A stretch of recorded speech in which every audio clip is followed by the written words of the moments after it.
And we're gonna risk the 1500.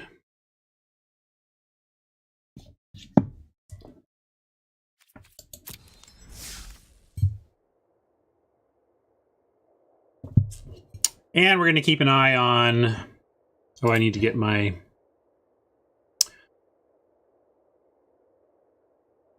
Yeah, we're getting, sorry, my phone is usually muted. Like, when it makes noise, I'm like, who turned your volume on? Like, how did that happen?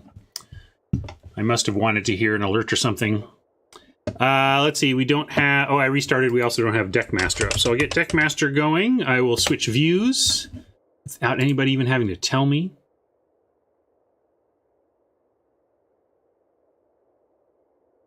Yeah, it's obviously the best text message notification sound you can get on the default iPhone stuff. So, okay, that's up, that's up.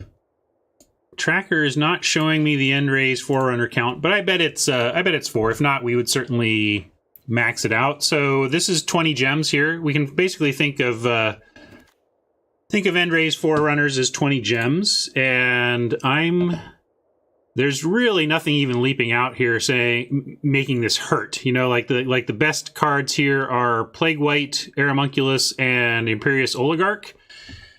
And heck, the End-Rays Forerunners might even be up. This is kind of a build around if we end up playing it. I'm taking this as a pile of gems and not even really seeing it as a card.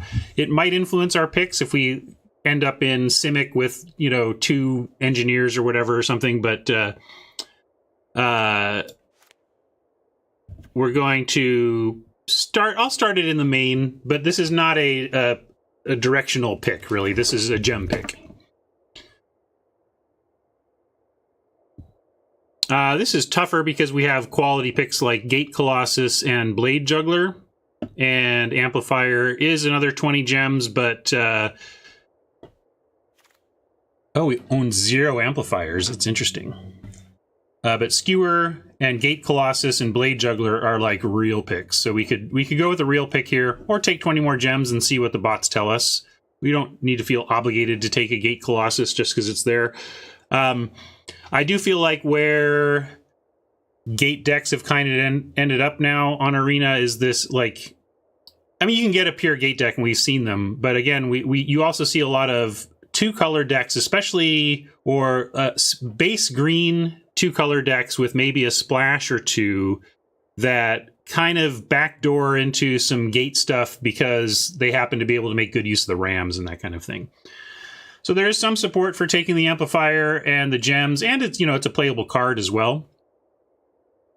Forgotten Dog, we did not first pick Big Boar, we first picked 20 gems, and now we're considering second picking 20 gems as well. There's a very good argument for just second picking 20 gems here. But chat would like to see the Colossus, and I'm going to use that excuse to be disciplined, to be undisciplined and take the Gate Colossus over what is probably the better EV play in taking straight 20 gems.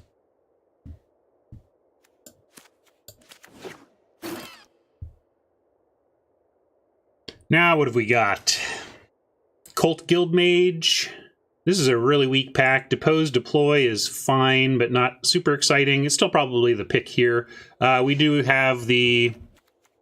I didn't check. Let's see. What was in the uncommon? We had Gate Colossus. Did we have all of our uncommons there? There was a Gate Colossus, a Carnage, and yeah, we're checking the print run for this one for sure. I'm just trying to remember if I missed checking a print run for the last pick. Let me know if you come up with the answer there while I look this up. So we got Depose.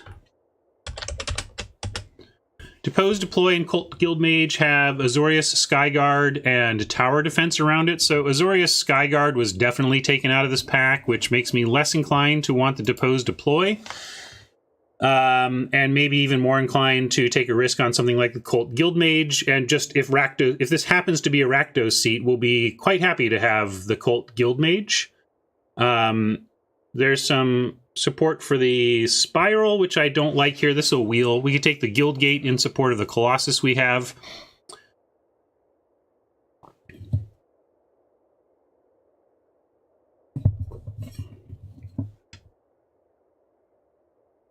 Bellhaunt from last pack says, peacetime, thanks.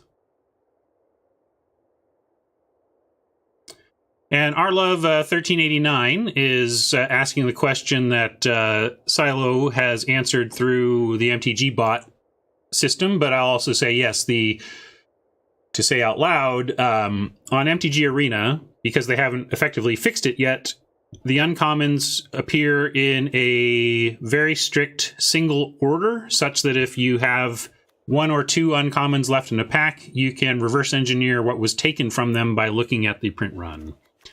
Hey, New, how goes? Now, what do y'all want from this? This is a weakish pack. Yeah, looks like there's only 4 votes even in. Maybe there's 8. I've got a straight 25% across 4 cards here.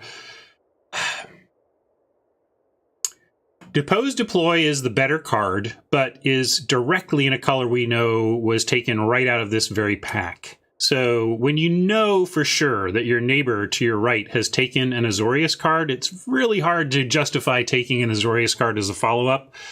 So I'm going to take the Colt Guildmage here, and we're going to be prepared to completely throw this away, or if Rakdos is open, we'll be... Great, we got paid off for Rakdos being open, but I'm going to listen to what the bots are telling me upstream and not take the Depose here.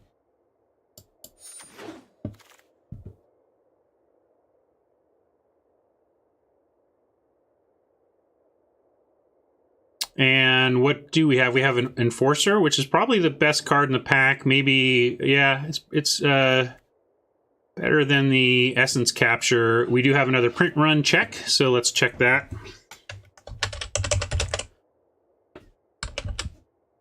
One must spell correctly for print run checking to work. There it is. Essence Capture and Orzhov Enforcer have Trollbred and Sphinx around it. So Trollbred definitely taken out of this pack. So we've seen an Azorius pick out of the pack and a green pick out of the pack. So I like staying...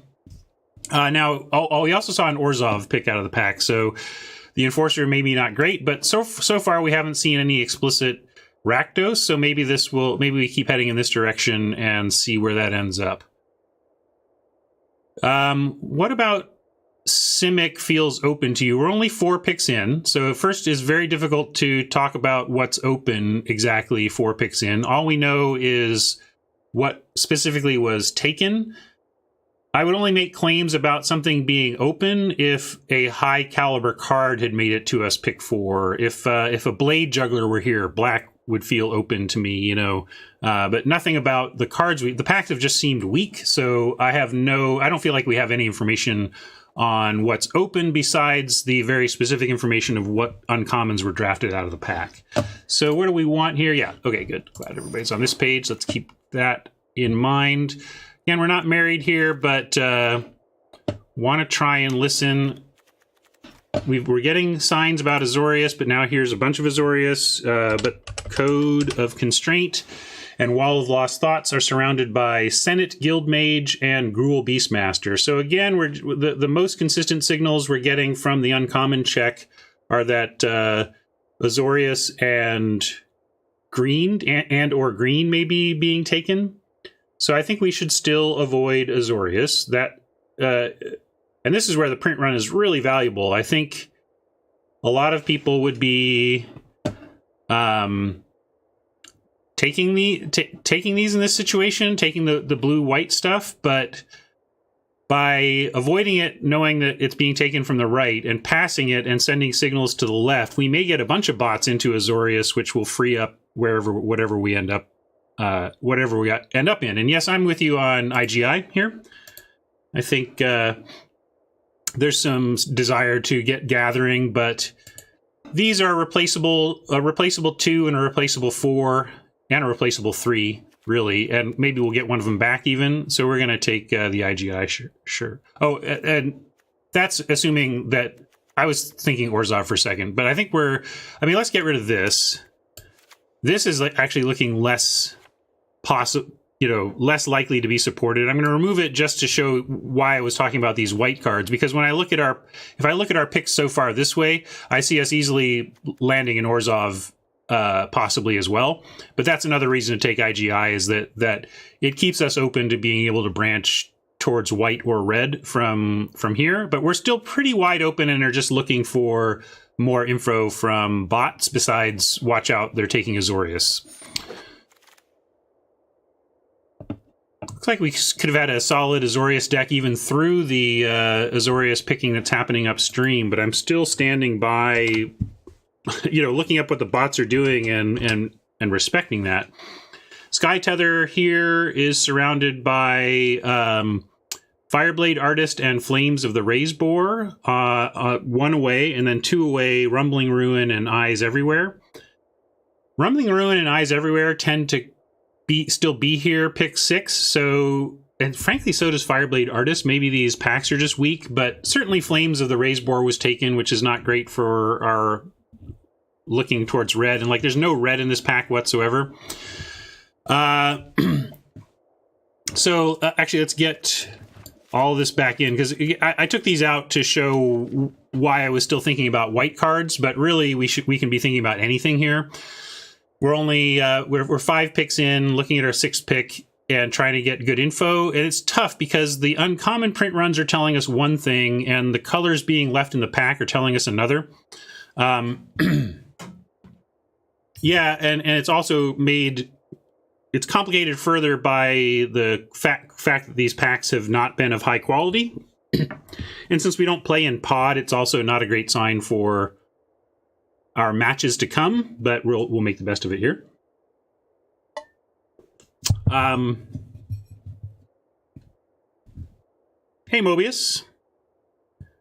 Welcome. Where are you at on this? Yeah, just take the good green card. I like the good green card here, but yeah, we're not going to be Golgari. This is pretty much Super Awk. I almost feel like if we're taking the Renhorn here, we're looking at Forerunners and Gate Colossus, but we are trying to find the open seat. And maybe it is just green. And at least green allows us we can be open the gates and get splashes and stuff. I'll take the Renhorn narrowly over the Sky Tether, but this is an effort to continue, also because if we end up Orzhov, Sky Tether is great in Azorius, but not really in Orzhov. You're doing too much attacking on the ground. So yeah, we'll take the best single card and see what continues to come our way. This is kind of a turning point. You got a Dead Revels to continue heading toward Rakdos, and a Sage's Row if we think what really is open here is Simic. We have seen some individual Simic cards get through. Let's do another check on uncommons as well. It's been really interesting to try to suss this out. Now we've got 1 away from Tower Defense is Cult, Guildmage, and Mortify. So Mortify probably gone. And then 2 away from Tower Defense are Depose, Deploy, and Clamor Shaman. So thank you for the sub. I appreciate that, Hometown Hero. You think Scavenger here. I do not think Scavenger. If we're taking a black card, I think we're taking Revels. Even though you don't want a bunch of Revels, I would rather lock in our first one than something as what I think is as replaceable as the Scavenger. But you could make an argument for Savant if you think that's where the openness is. I think it's very close, but Dead Revels is something that really makes Rakdos decks work, and Savant is a decent playable for Simic, but not essential, whereas having a Revels or 2 kind of feels essential for getting the black decks working. Yeah, so I'm going to take... That's my justification for the Revels. And this is not great, but at least is something along, this is interesting. We've definitely been either like the signposts have been Simic or Rakdos. But a lot of the Simic signposts has just been blue heavy packs. Like there's clearly upstream they've been taking blue cards. I think Drill Bit is playable, but it's not as important to a Rakdos deck at this point in time as just being sure you've got the bodies. So I'm going to go with Roustabout over Drill Bit East. So I was, we rare drafted in the first pack, and the card I was looking at is probably one of the better ones to be considering spell-wise was the white. So it's fantastic to see the white coming back around. And this kind of really settles things for us. We know where we're at now. This is where we're going to be. And this is where we're going to be. So that was a bit of a struggle, but I think we have found our seat. And this is best of 3, so I even like an act of treason for the board. And who knows, maybe we'll gather some goblins. We found the open-ish seat. I mean, at least, yeah, those cards wheeled, so that's good to know that, like, we should get hooked up with whatever Rakdos gold cards start to flow. So, let's hope for some showstoppers or something here. No showstoppers. Am I on the wrong account? No, this is the right account. I guess we have 4 Domries on the paid account. But we're going to take... Domri here, even though we cannot... we don't have the mythic rares to... We have 1 Domri in our collection so far, so this will make 2. And then we have 2 more wild cards that we can try to get to, but it won't actually produce gems, so I'm not going to spend wild cards right now.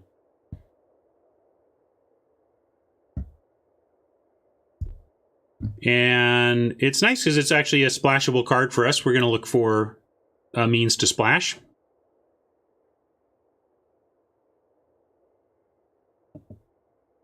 Yeah, not only is the print run frustrating, the uncommon print run frustrating because of the advantage it gives to those who know about it when it really shouldn't be this way. The really frustrating part is if you look at the print run, it seems like it puts a lot of same guild stuff together, which really messes up packs. I mean, this is just static. This is just these 3 appear together every time, you know? Or not every, you know what I mean? Like, it could... There could be 2 cards this way that Rhythm of the Wild could be part of, but yeah, it's very prescriptive and unfun. Yeah, I'll keep us. I'll put the Colossus in to remind us that if we happen to get the gates, we could get there. But it really runs contrary to the plan of Rakdos because the gates come into play. Enter tapped. You really want to be aggressive. Oh, no peace.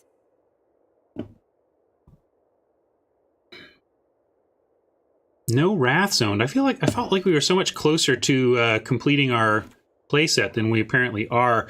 I would love the Fireblade Artist here and the Plague White, but I'm going to take the Wrath and take some gems here. We might even get the Fireblade Artist back. That's how little they value it. The bots value the artist. And let's see. So we have we have to make 4 runners and Wrath. Let's go do that before I forget. Because we have the wild cards for that, right? We have 13 rares.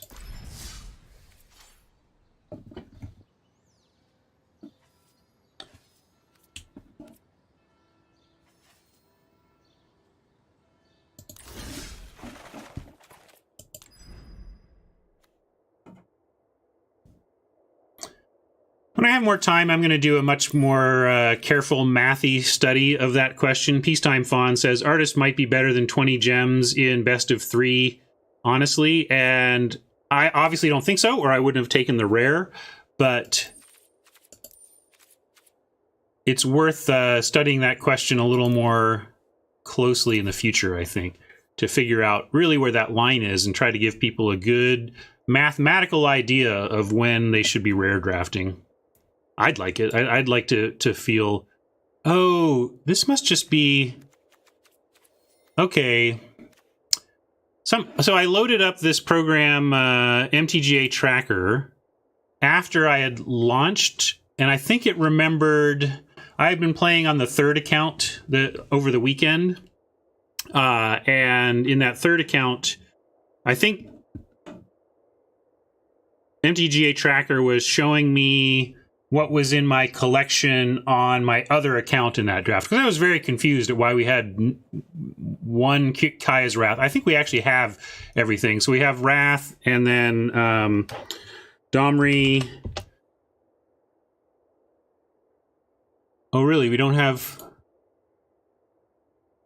Did I pick the wrong... Wait, where's Domri? Collected? Not collected. Oh, there we go. Mythic. Sorry, I just didn't have Mythic selected. Domri. Yep, we got Domri. Yeah, okay. So we actually have all of these. I wonder if I quit MTGA Tracker, if it'll pick it up again.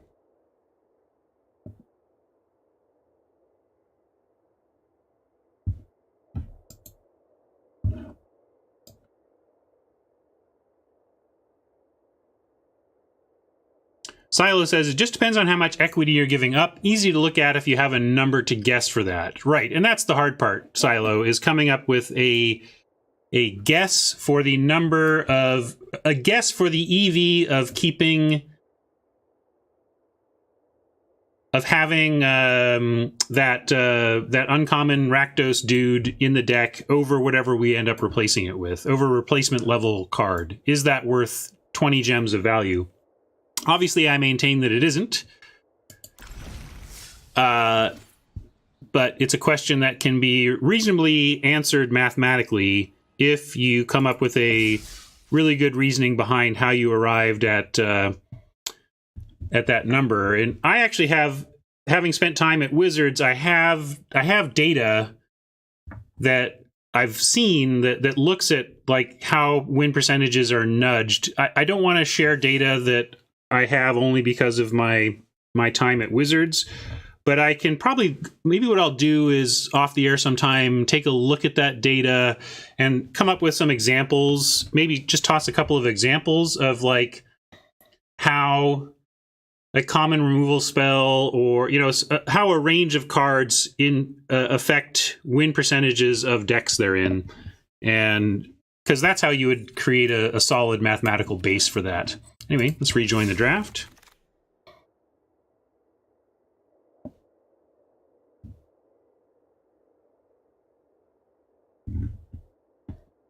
Yeah, out of rotation sets is what I was thinking. But, you know, they bring them back enough that even then I want to play it reasonably carefully. Look at, yeah, these packs have been super stinky. How, this is our pick 3? Come on. Pick 3? And, you know, and this is what also is frustrating about the print runs we were talking about. Like, come on, Wizards. Look at the experience that is created by not fixing this bug. Angel, Torrent, Guildmage. It's just like pure Azorius. And so, by luck of the packs, it turns out maybe if we had forced, you know, ignored what the bots were telling us upstream, went into Azorius anyway, we'd be okay just because of the sheer volume of Azorius that happens to be opened this draft. And that's partly a function of these awful uncommon print runs. Print runs are done on purpose. They are not supposed to be done this way. I mean, if it were supposed to be done this way, you should be able to open a booster pack, and if you opened a physical booster pack, if it was intentional, you'd get the same results from a physical booster pack that you'd get from the arena ones, and you don't, because this is not good. This would be terrible. Imagine if you're a pro player. Boy, John Finkel would get a huge advantage. For those of you who don't know, like, John Finkel has taken part in Las Vegas card counting groups for blackjack and stuff. So John Finkel could actually memorize this print run list we keep looking up and would have this insane advantage of the Pro Tour, being able to just snipe and identify exactly which uncommons we're missing from a pack. That's like, it's actively not good. Anyway, sorry, we're dragging on this draft, and I want to... Yeah, I guess we have to stupidly take this dumb Maka, huh? There is some support for the Embrace, but it'll probably come around, and I really am down on this as a removal spell. I just don't think it's very good. There's a Plague White we could take. Some sadness from these powerful cards, and you know, we were talking about Simic as the other option here. So Simic looks like Simic would have worked out for us as well. A lot of Simic in this pack. Easy Plague White though.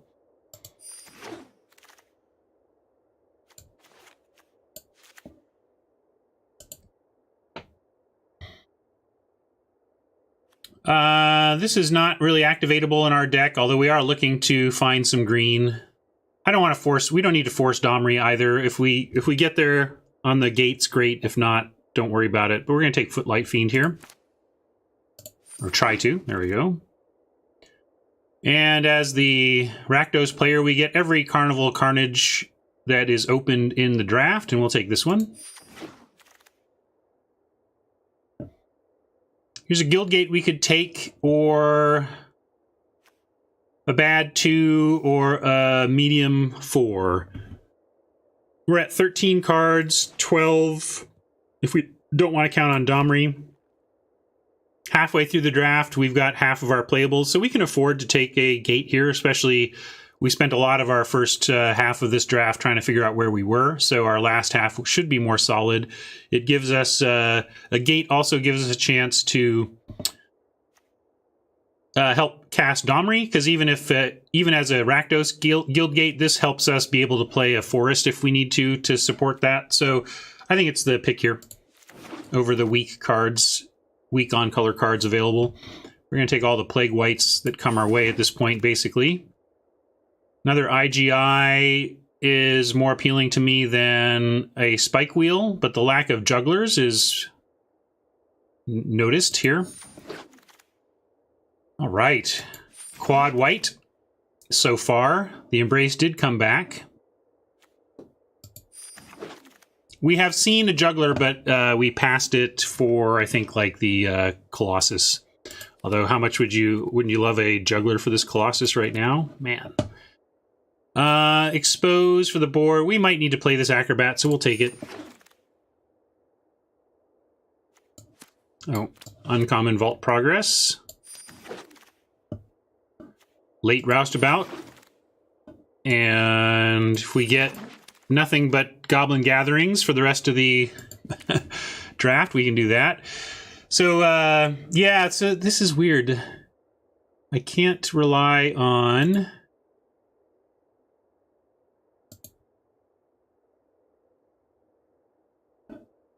this this tracker. Trying to see if I can reset it. It's definitely telling me, but like Biogenic Ooze. Oh, I might actually have 0 Biogenic Ooze. It is a mythic. Why weren't you there in pack 1? So Biogenic Ooze is quasi gems, but we don't have the mythics to actually convert it. I want to see if my thing is showing that we have 0 biogenics, and I think that reads well. I don't really remember playing this that much, but I want to go check and make sure I'm correct about the biogenic situation.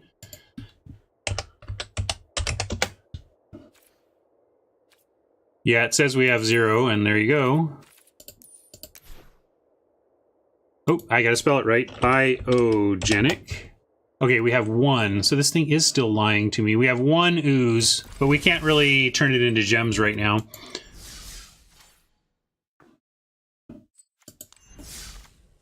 Yeah, Domri plus ooze may be a game breaker, but 2 green mana is kind of a deck breaker. So let's see, where are we at on what we're actually picking here? Juggler.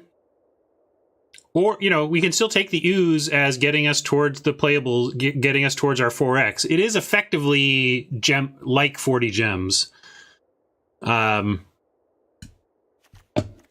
now I'll take the juggler. We'll play for a good deck here. I really wanted at least 1 juggler. There's another Gate Colossus laughing at us. Breeding Pool. With nothing here for us but a Consign to the Pit, I am going to take Breeding Pool. I got to go see... Got to go do that. Oh, sorry, Dex.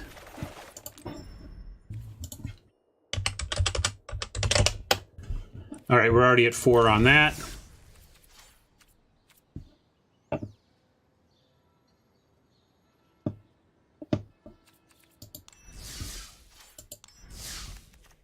Light up the stage is fine, but it's not worth more gems to us than Breeding Pool.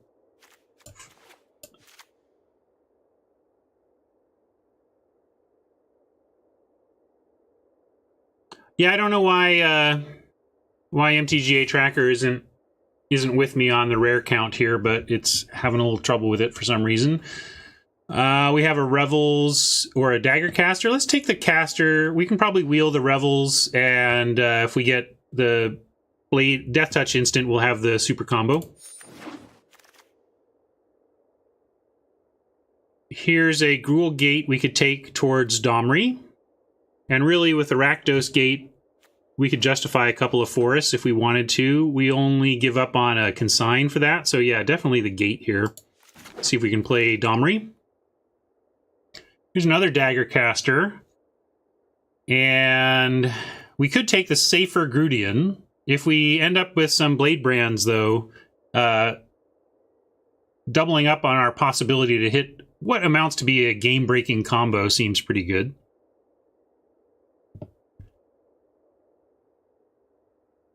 Yeah, I don't know, Carpe. You may be back at the top of the queue here with this MTGA Tracker no longer doing for me what it had been doing successfully previously. All right, we'll take the Caster.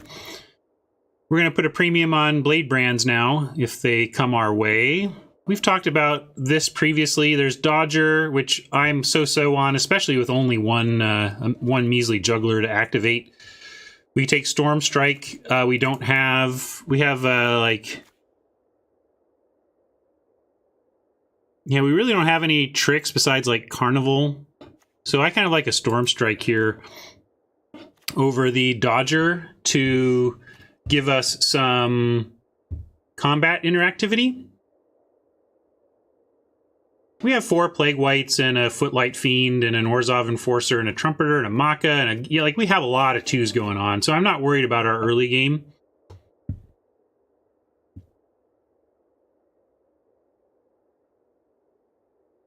I mean, we have Calamity and 1 Gathering.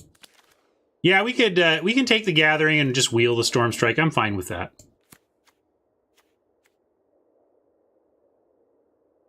Dodger plus Cavalcade is cute. Very cute. You take a Plaza. I really don't like slowing down a Rakdos deck with a Plaza, but it does go toward Domri. Good morning, Nick. How are you, sir? Yeah, we can take a strike here, or we can take the Plaza. So looks like actually it's all. There's one vote at least for Burn Bright. Someone's really hoping this pays off. I suppose if we get nothing but gatherings from here, we could do that. East wants Plaza. Witty wants Strike. Hey, Sko. How you doing? Hey, John Laux. I say hi to John back. Hope he's doing well.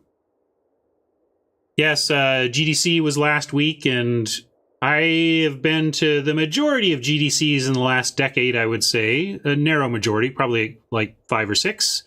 And it was a bittersweet week seeing peeps from all my former colleagues down at GDC. All right, looking back at now, there's more support for Plaza. Yeah, I'm gonna take Plaza. We don't want a bunch of Storm Strikes, and we're gonna wheel this one anyway. We might want this for the Domri. Rumbling Ruin or Act of Treason? Is this a 16 lander? Is kind of the question to me. This goes here.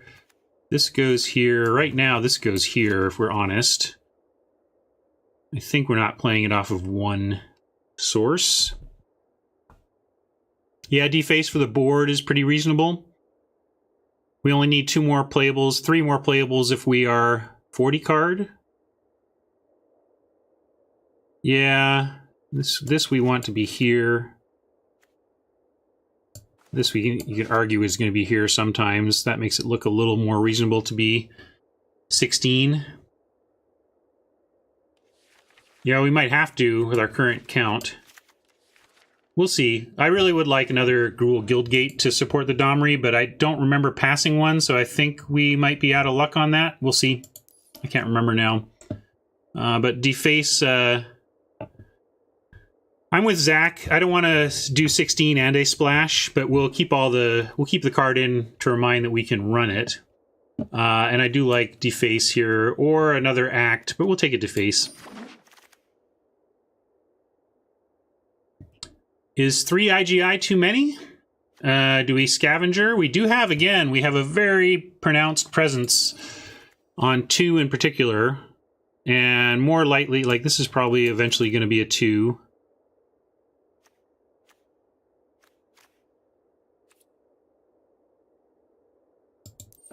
I don't want IGI Flood, but I kind of like it in this deck, a 3rd IGI over a Scavenger. Where do you think? Let's see what where people are at.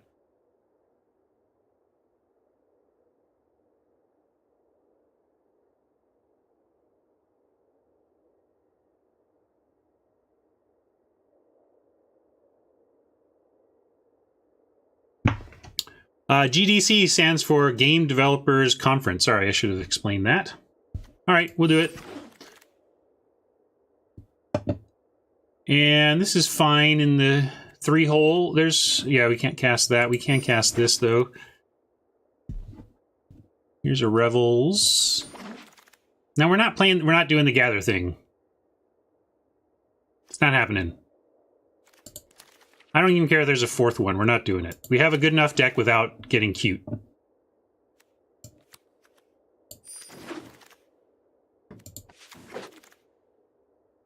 Even got the Dodger back.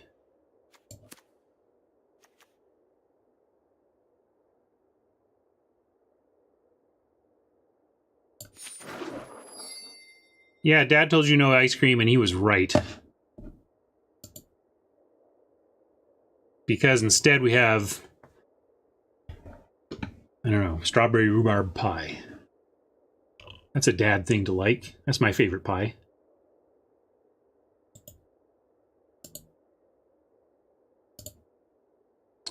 Making a quick update here in the spreadsheet to note the gem grind.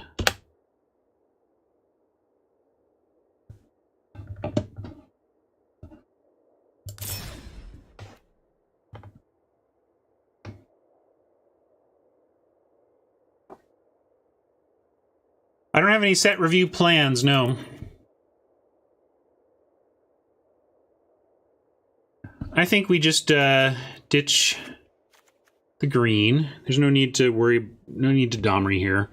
18-8. Probably cutting an Embrace out of the main.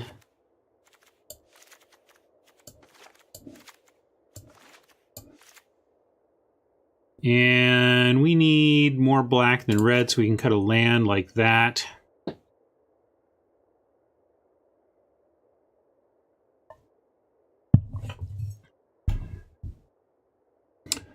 One, two, 3, 4, 5, 6, 7, 8, 9, 10, 1 and 2 drops. Get rid of the Dodger, which I don't really love anyway. Yeah, I like that, actually. Let's cut one of our 4s. We didn't get a combo with it. We can start 1 in the main and 1 in the board and consider bringing this in against decks that are susceptible naturally to 1 damage to everything. And then we're very creature heavy still, right? 17. That's pretty creature heavy. And then 2 of our non-creatures are really 2 more creatures. So, and then 3 of our nons are just like closing it out. So our plan, you know, have a plan, right? So what's our plan going in? We are aggro Rakdos. We are looking to have early drops. We want to be on the play as much as possible. We want to do as much as early damage as possible so that Trips IGI finishes them off. We are very weak on removal. In fact, do we have any? We have no real removal. We have no reach out and getcha removal. That's a huge issue. but it really just defines, it's where we're at, right? We know, you know, we're no removal Rakdos. So our plan is pretty simple. We need to get them low enough with creature-based attack damage to finish them with IGI. That's the plan. Does Enforcer count as removal? Where's the... It counts as green removal, but as I said, no reach out and grab you removal, which is significant. But we may, against green, have to leverage Enforcer plus lots of Dead Revels to... And we have a Grudian as well. So we have Grudian, Enforcer, and Dead Revels are a good stall plan against green. So... Daggercaster is not... When I say... That's why I tried to qualify what removal I was talking about. But effectively, I mean... unconditional good removal, and maybe that's why we should play an Embrace, but also it means like Embrace gets better with other removal because then you use the Carnival on the 1 toughness and then the Skewer on the 3 toughness, and then the Embrace gets the 5/5, right? When you don't have any other removal to support it, the Embrace is actually kind of at its worst. So let's go with this. Let's call this no removal Rakdos.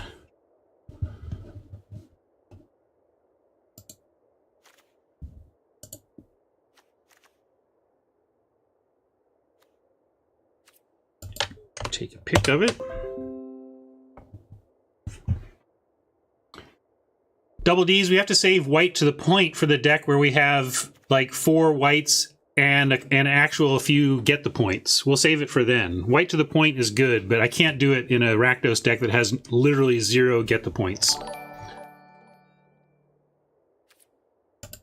I'll be boring this time. Let's just get on with it here and play some actual magical cards. All right, here we go. Round 1, game 1.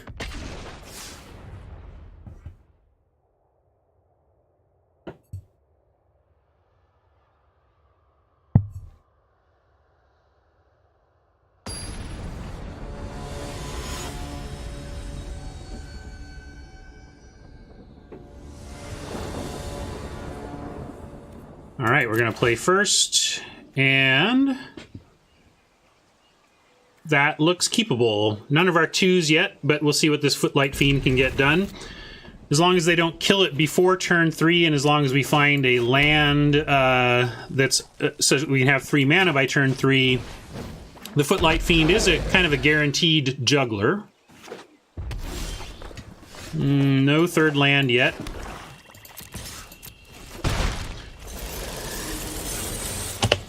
Really need to see one here.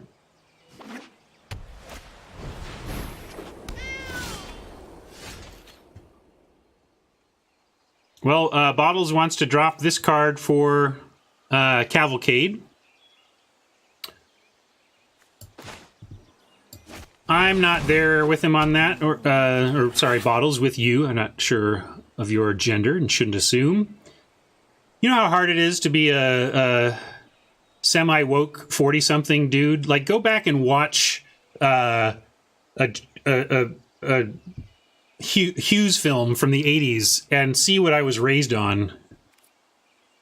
Oh my goodness. Yeah, we will... There's no way they're blocking, right?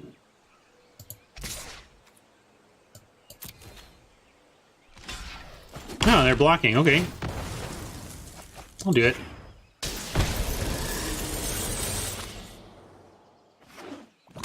I eliminate new words from my vocabulary like once a month.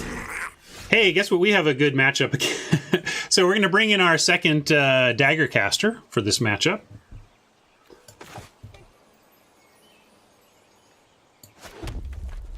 I mean, yeah. I don't even want to say that character's name, East. You know, it's like that. 16, I'll say this. 16 Candles is probably the most egregious example of of the type of culture that people like Nick and I were raised on and just indoctrinated with. It was constant. It was entertainment in the 80s. You go. I'm going to go ahead and attack here. Either we trade the Maka off for their goblins, or we get the juggler. And if they trade off the Maka, we get the vampire. And if not, we do what we can do now, which is get the juggler.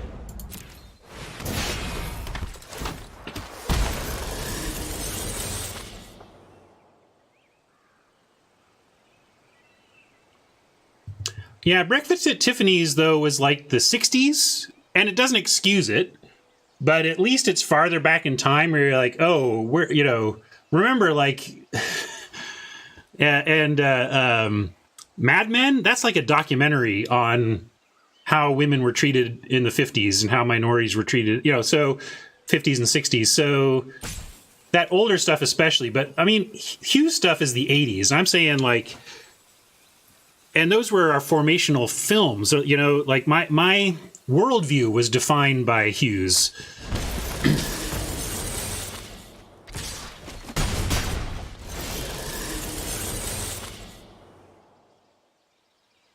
Oh yeah, Breakfast Club was 80s. Breakfast at Tiffany's was Audrey Hepburn. But I think you are talking about... I don't think that's what they're thinking of, because Breakfast at Tiffany's is indeed the one with the insanely racist white guy portrayal. It's Yellowface, Breakfast at Tiffany's, basically. So we can get in with the Dodger and cast the white. Let's do that. Oh yeah, Revenge of the Nerds. More rape entertainment. It's crazy. And Revenge of the Nerds, totally one of my favorite films of the 80s. I watched that film double-digit numbers of times. It's amazing I'm not more loathsome than I actually am.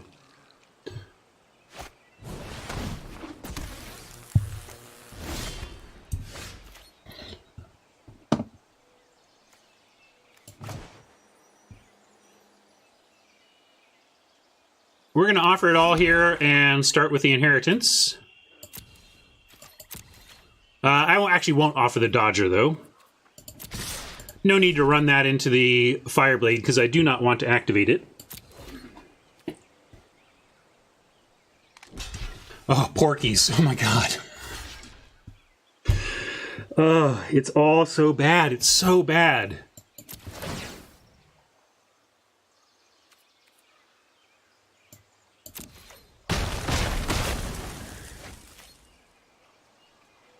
Animal House. I don't even think Animal House was as bad as Porky's, though. Porky's was like the twisted 80s funhouse mirror reflection of the measured by comparison Animal House.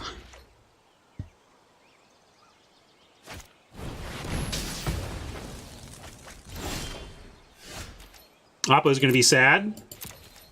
Haha, they got it, they're thinking.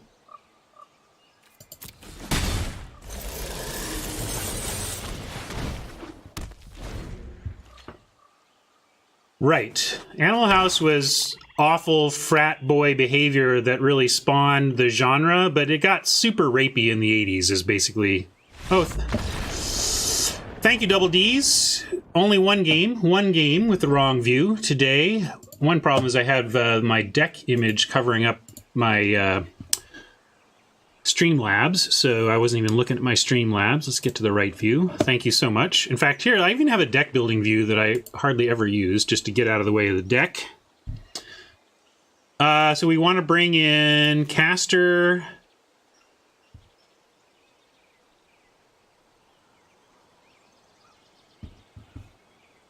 what else can we do? We could bring our own gatherings. Now I wish I had that third gathering, I suppose. I am not down with Cavalcade. I don't think this is a Cavalcade deck. Someone was saying it might be, but like, what makes this a Cavalcade deck? Do we have a Trumpeter and a Dodger and a Footlight Fiend? That is not enough.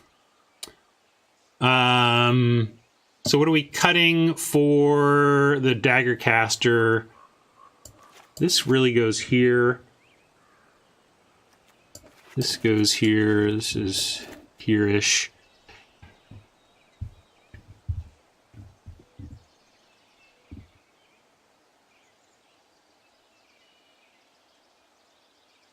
I don't like Act of Treason against a deck with so many chump blockers. Act of Treason you want to bring in against decks that are creating a handful of huge threats and attacking you with them, and then you can attack back with one of theirs. And Bottles wants to draw... Oh, and Enforcer, yeah. They are a Cavalcade deck, we are not. So, running out of time. We're not super running out of time, but I need to make a cut here.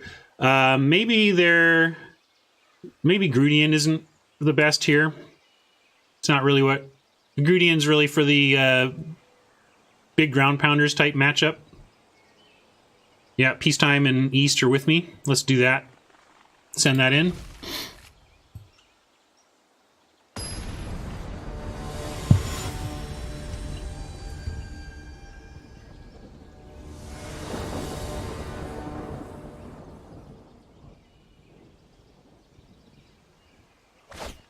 Yeah, you're right. Vampire is not great here with all the 1/1s across the way, but we'll just Dagger Caster him out of the way and then it'll work. We'll keep this. Carpe, I would totally, yeah. I've let you down on messing around with your answer to MTGA tracker, but if you wanted to mess around with, I was thinking about that. Like, why? There's got to be a way for me to change scenes automatically, so I'm not always reliant on my bad memory or the kindness of chat to make that happen.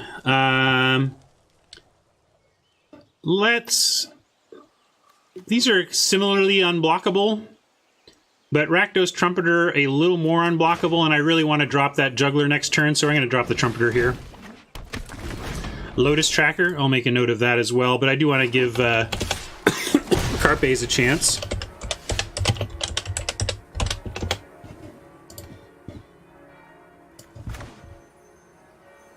We apparently have 12 copies of IGI. Although this is the IGI flood I'm talking about. Like, is this good? I don't think this is great to have that many IGIs. I want to do pressure first. Well, they have a lot of white here, so yeah. I mean, they're doing maybe they're doing doing some kind of Mardu Calamity.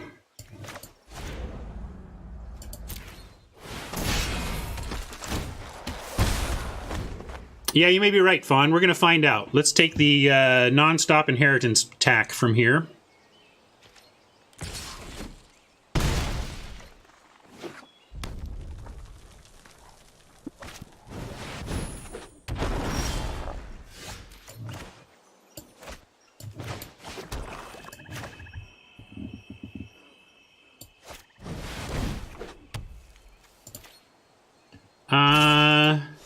Not sure it's worth 1 damage when we can actually threaten to block and trade with the Trumpeter there. But no, it's fine.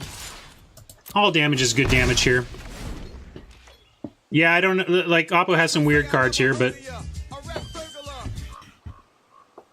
Eric, thank you so much for the sub.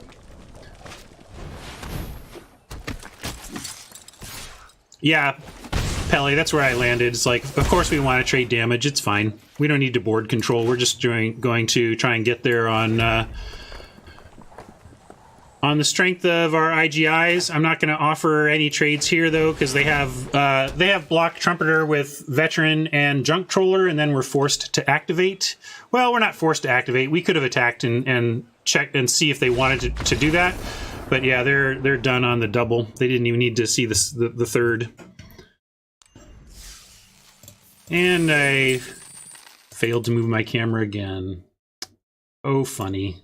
And update everything. Yeah, I just need, like...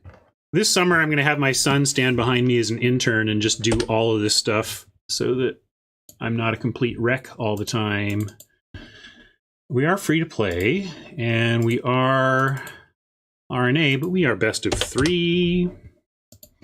We are in battlefield view now. Oh, I see you are over Oppo. I didn't understand what that meant, Draconis. If you want to communicate my lack of scene changing, just the one word thing you can say is scene. If you just type scene, I know exactly what you mean, and I'll change it. Back in.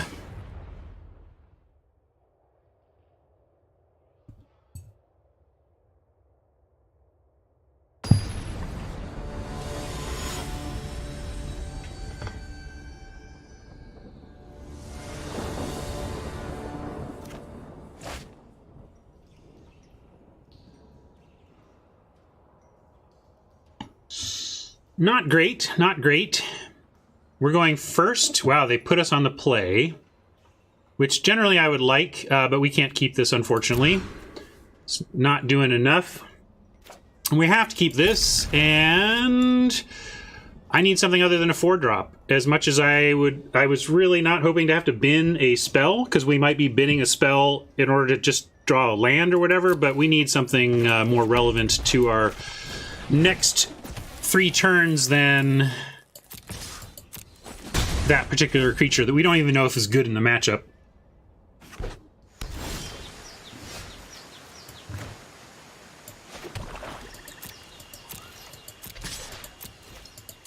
I would adore it if Oppo would give us a Carnival target, although waiting until Carnage is also fine. That helps us recover some of our setback. Looks like that's going to be the plan here. We'll go Grudian into Carnage, unless we draw something better for turn 4.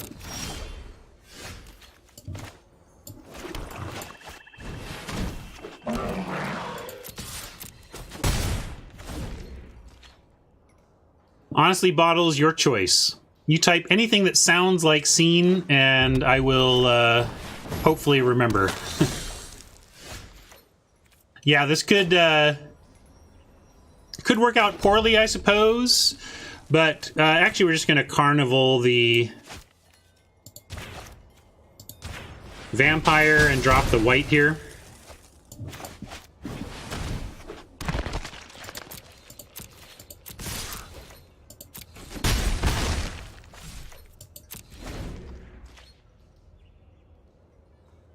Kind of counting on finding an IGI to take the get the distance here, to go the distance rather. Gates Ablaze for the Heartbreak. If so, the slow rolled Heartbreak.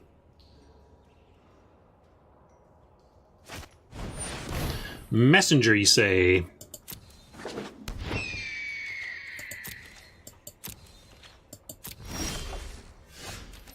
Well, we activate the Dodger and then offer a trade with one of the other ones. If they will probably trade, yeah, that's fine.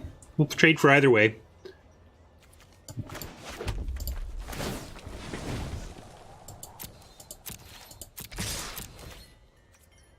I mean, at this point, I would consider attacking into a Suicide if it got damage toward an eventual IGI victory, but this one was actually a trade, so I think we had to take it.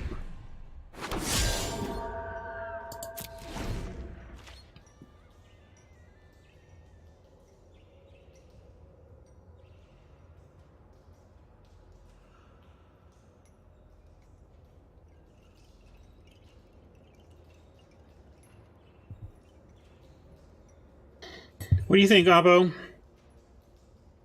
I think I'm sipping on empty mugs. Maybe I'll go grab a beverage while Oppo is tanking.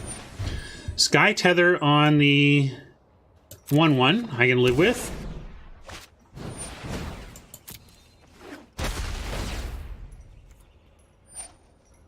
Great when... Oh, look, we had an IGI on top, too. Just what we asked for. But they milled it away.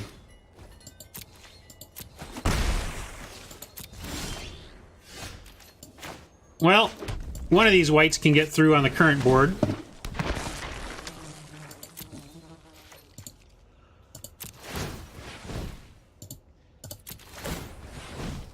Always keep them guessing.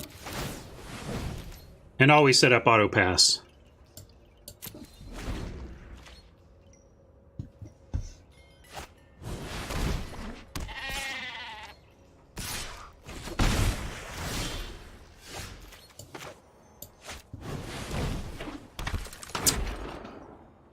So we could attack with 2 whites and get in for 2. No, we can't, because they'll just block the other one, so no attacks here. We hope they don't find any more gates and that we can offer some blocks. Even if they do, we can put Trumpeter and white. Okay, they're still attacking with the Ram, which makes me think there's a Pump Spell or removal. If they've got like +3/+3... we're kind of SOL. They can get big enough. They can get to 8 power, which is more power than we can present. But but we can't really beat a combat trick. I mean, let's say if we don't try and trade for the ram here, then what are we doing? We're taking 6+ each turn for the rest of the game. We can't do that. So even though I smell a rat, some say I never heard of ya, a rat burglar. I am still going to risk it because we can't really beat this ram, so we've got to try and eat it or trade with it.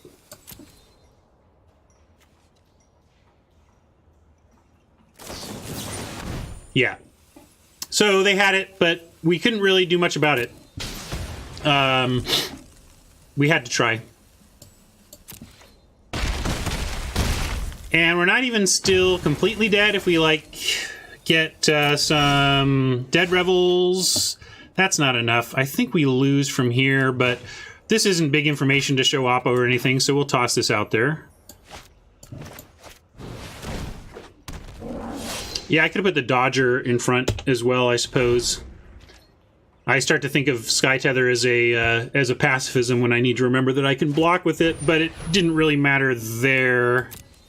I guess it did matter. If we had put literally everything on it, we would have managed to trade with it. So that was a missed block that was pretty costly.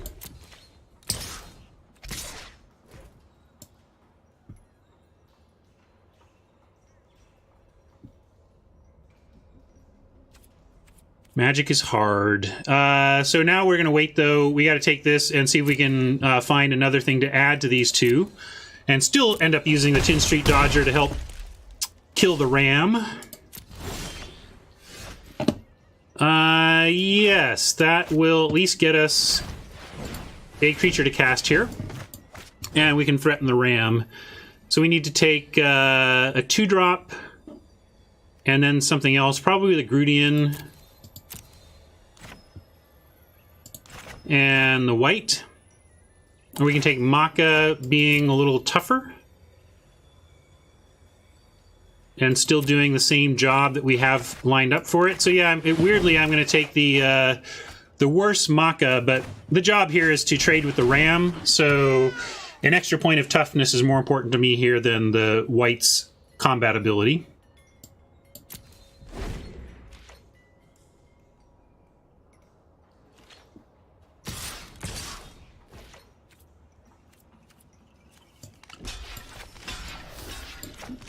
And definitely throwing it all on this time, even though, you know, this doesn't have the same effect that having done it the previous time would have. In fact, I don't know, like, if they can remove... Actually, we don't even need to this time. Here's the bottom line. I guess if they specifically have the put a +1/+1 counter trick on it, it is the difference. So I'll do it since it's not doing anything else. But the only reason to put the Dodger on the ram here is to prevent a point of trample damage and or prevent against the +1/+1 counter combat trick. Yes, Stranger, it does make sense for that. It's a pretty narrow reason, but the trample means it doesn't matter much anyway, whether we do it now or later. It's not saving a different amount of damage anyway. Does that make sense?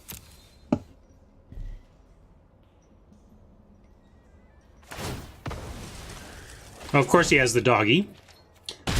Really sharp here this Monday morning.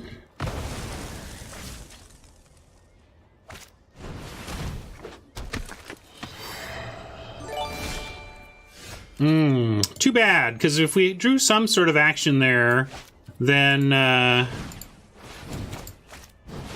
Grudian could have been stabilizing. I guess we're not dead, especially if we represent something in hand here, which I'm going to try and do.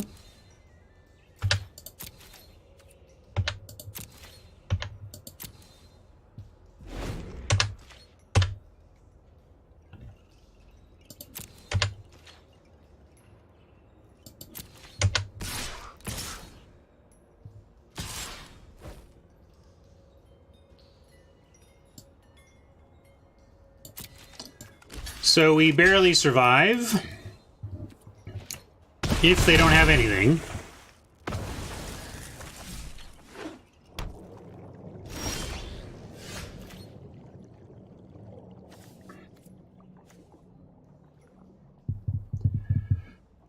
Well, we're not dead, so yes, I'll keep playing this out, but our chances of winning here are almost nothing.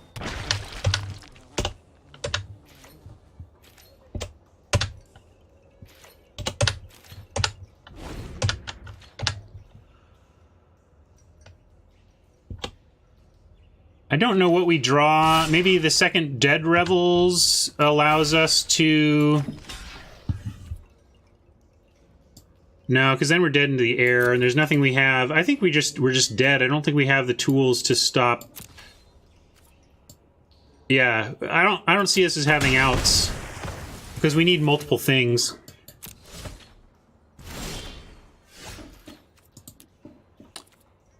All right, green, kind of base Simic. More like, I guess, just 4 or 5 color gates here. So we could bring in Active Treason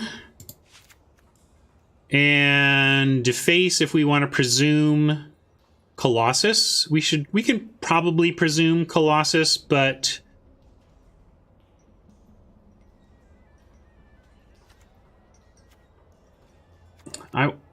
Under Siege Embrace can be good against gate decks, but they're showing things like Orzhov Afterlife cards, so that makes that pretty bad. Yeah, there was Junk Troller. Okay, we can bring it in just because of the Defender stuff we saw and the fact that we just don't have much removal. But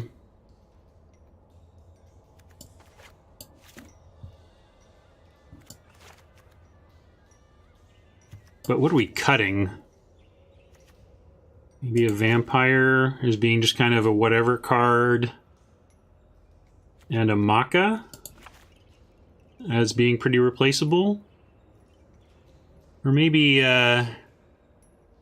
yeah, Dodger seems better for us. Although they have defenders, so actually I'm gonna, since they are a defendery type deck, Daggercaster could do some work against them though with the spirit tokens they have and some lower to the ground stuff. Because like we picked off a.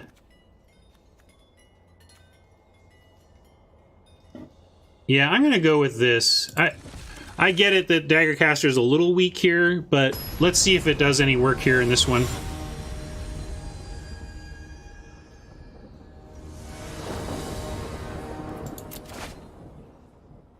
Okay. And we got a mulligan from Oppo, so they have to start from a card down this time. They put us on the play, but I think that, I mean, one of us is wrong. We'll see if, if we win this one, I'm curious whether Oppo will take the play or the draw. I'm happy to be given the play with this deck. All right, we drew a 3. That's great. I was like, oh, too bad we don't have a 3. And then we drew one. But now we need a basic land off the top to really keep doing what we want to do.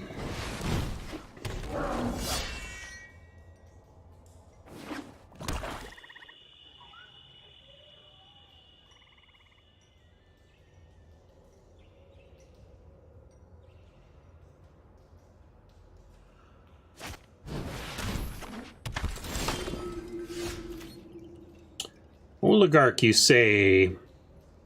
And with no 4th land for the inheritance, let's go ahead and Carnival Grandma. Take Grandma to the Carnival. Unfortunately, she died there.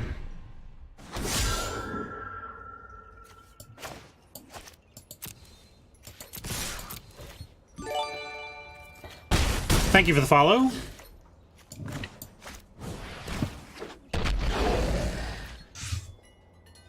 Haven't found our 4th land yet, but hopefully IGI closes this out if we can land it and keep it there.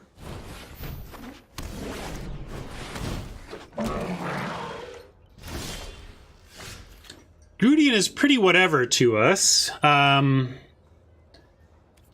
Trading for Maka or Fiend is fine, and then we get to drop a Gudian of our own.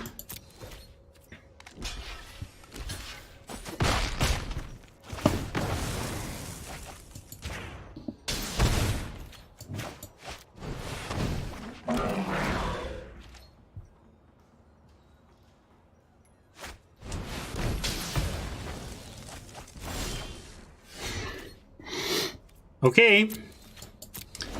We did choose to go 16 land, but this is unusual even for a 16 lander.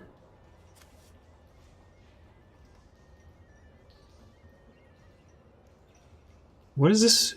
Target artifact or... Oh, I can destroy the roustabout. It's like, why is it even giving me something to do here? And that's why. We could active treason here, but that doesn't make any sense. We're just going to try and find our land and get there on inheritance. Yeah, sure.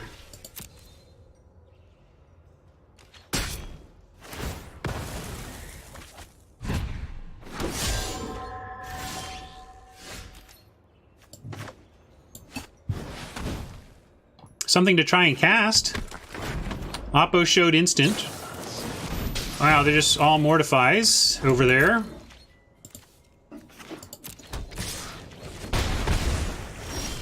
Okay. How about that?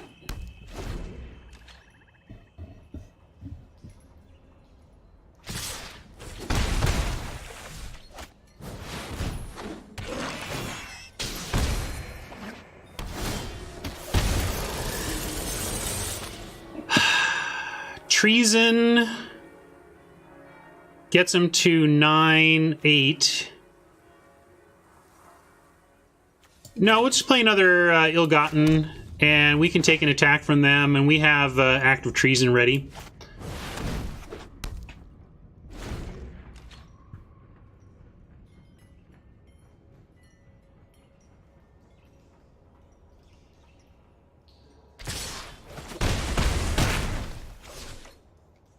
Maybe we'll see a ram.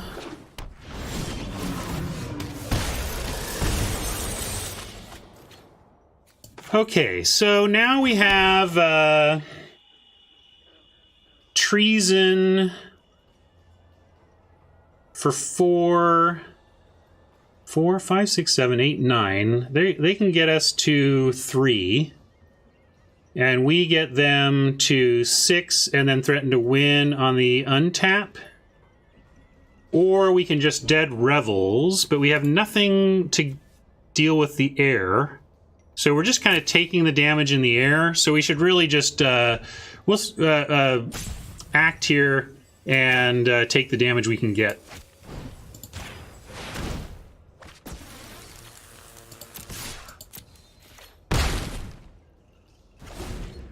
So now we have to hope they can't add 3 extra damage to this attack, basically. Or add some more life. And they couldn't, so we got there.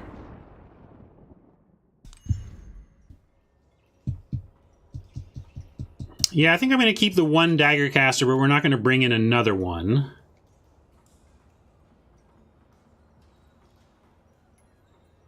But I don't see anything else that we should really be swapping here. We're just up against quite an air force, and we really don't have the removal for it. So, yeah, I'll be surprised if they put us on the play. I really want to be on the play because we're so removal light that we need to really be on the aggressive, on the be the aggro player here. I'm thinking of putting the Dodger back in.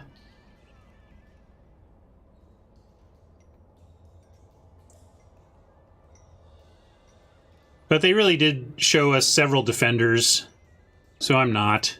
We'll run it back. All right. Please, Chaos, give us the play. Give us the play. Yeah, Vampire was a consideration, but he did give us... Oppo gave us the play. This is so good if we get any land, right? Can we keep this? Is this keepable? On the play? We need to draw a land off the top to be able to cast anything. No, it's not. Sorry.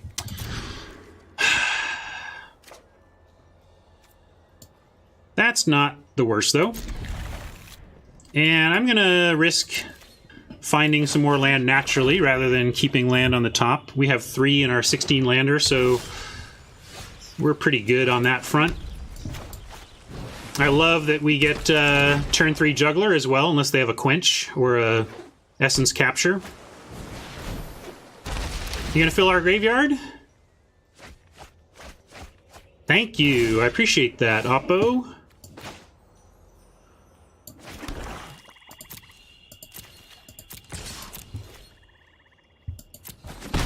Yeah, Double D's, we were able to cast a Footlight Fiend on 1, but that wasn't a reason to keep the hand. I mean, are you arguing to keep the hand there? I don't think that's a keep.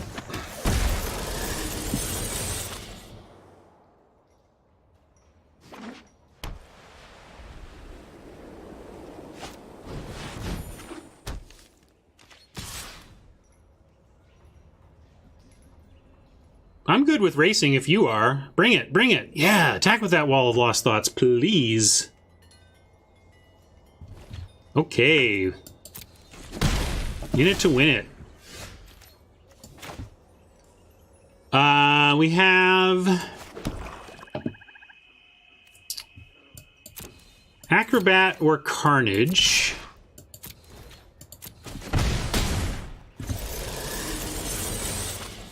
I think we play the Acrobat, and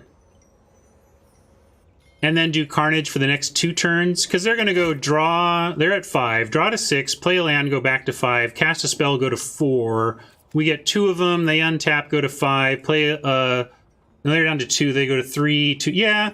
If we want to get max value out of discard, we Carnage now, but I like the Acrobat.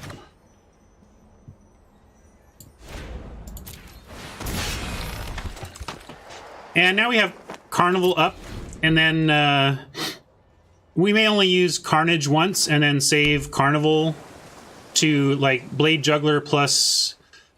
Well, let's see, if they keep... I figure they'll try and trade here. Oh yeah, we're happy to make trade... Oh. You were just happy to race? Like, do I even want to block here? I think with the Carnages, we're going to say no blocks and see what they want to put down here.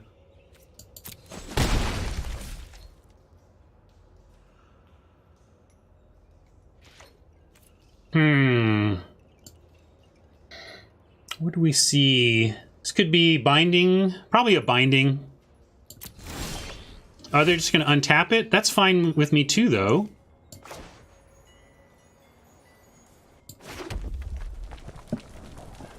We can Dagger Caster after combat and take out the wall if they do that.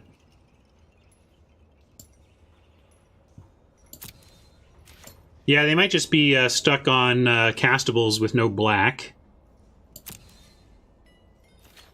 But we'll go all attack and hope that they do... Yeah, this is fine. This is great.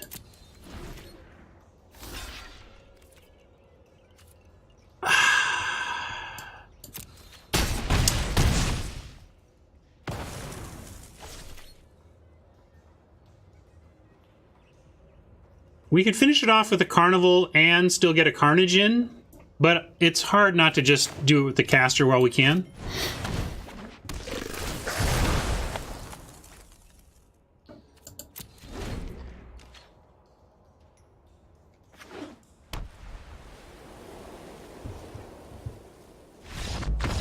Sweet! No black, no answers. So... Who was it that was a little tilted by their mana base? Or, I mean, they just probably lost... They were not competitive in that game because of their mana base. It's happened to me, too. Sometimes you... Happened to all of us. You sometimes take a risk with your mana base, but let's remember that, hey... Oppo actually got punished for that mana base today. Alright, we go to 2-0. Fine start. And we look for getting the gems back on this account. So this is kind of funny. We ran out of gems on the free-to-play account during our GRN run, such that we played most of GRN on the paid account.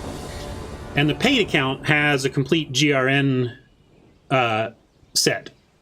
And now we've had a nice run here in RNA on the free-to-play, such that our free-to-play account is near a complete set of of RNA. So I think it's just part of the, this is a nice keep. It's part of the cost of how I'm approaching my stream. Really the only, you know, one of the biggest reasons I'm keeping paid and free-to-play separate is so that we can get an ongoing and realistic idea of what a free-to-play account experience looks like. But if you care about standard, you really do want to be operating from one account so that you don't end up in a spot like I'm about to be in where my collection is really split across 2 accounts in a pretty meaningful way. But I'm focusing on representing the Arena Limited experience on stream and showing what it's like to do it paid and what it's like to do it free. And so I'm doing it to model those 2 paths in the game. But there's definitely a cost for if you care about standard.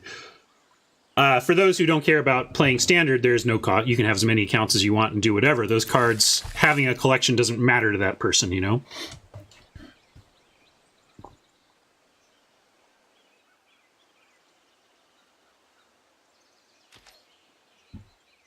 Another gate deck, looks like.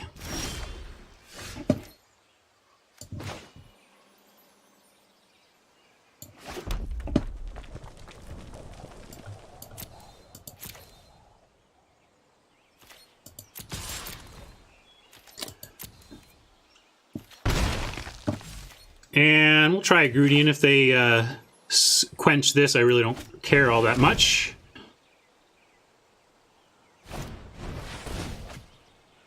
It is a growth spiral. So Silo says, okay, done with what I was working on. What range of equity loss from rare drafting once do you think is reasonable to look at? I think numbers around 1%. Yeah, it depends on the power of the card, but I think the impact of a single card ranges from 0 to plus or minus. The range of an impact of a single card is like plus or minus 3 to 4% at like the most extreme, probably. That would be my guess. Colossus, hello, big boy. We are in trouble when it comes to you. How are we going to win? Right here we have Vampire and Carnival, or we have Carnage or IGI. We can attack with the Grudian. And let's start there.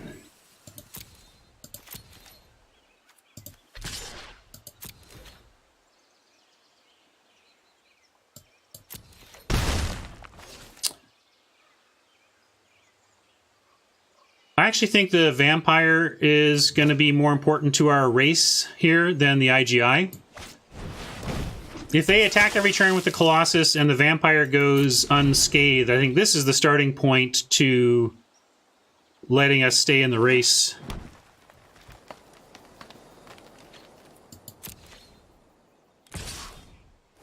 I mean, I think we're basically dead, but again, if they have 4 lands, up here, then I think Vampire is where we want to be.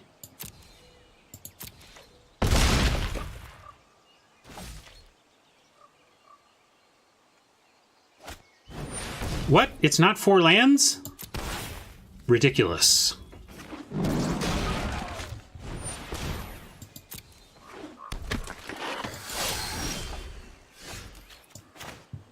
Yeah, not much we can do from here. I mean, we're just completely outclassed right now. But all of our creatures trade right now for the hybrid. I guess we leave the Grudian back, though, because it trades with the non-trampling hybrid on the way back. This gains us some life, so we're not dead to the Arynx and the Colossus.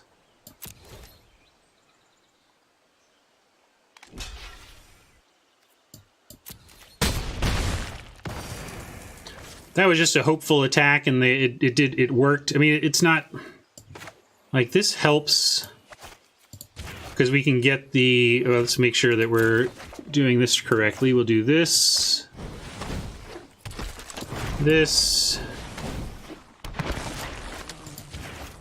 And this.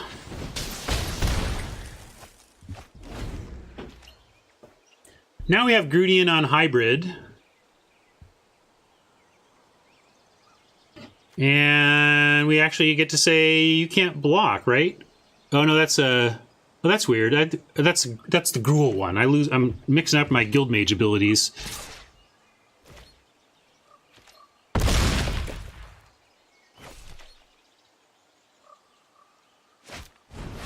Ugh, that's the backbreaker. I kind of felt like we maybe kind of had maybe a way to sort of survive, and then that all went out the window there.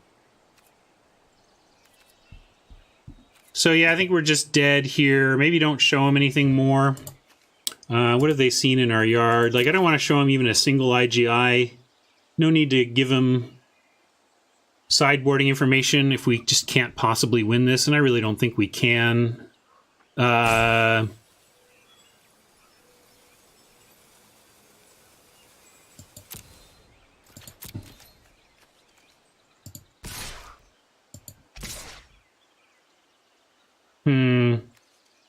we're basically Dob. I'm going to give up on this one. I'm not going to show them anymore. I don't see how we don't have the removal tools to handle that game. We'll bring in Deface. This could be okay for Undercities. What else do we see? We saw the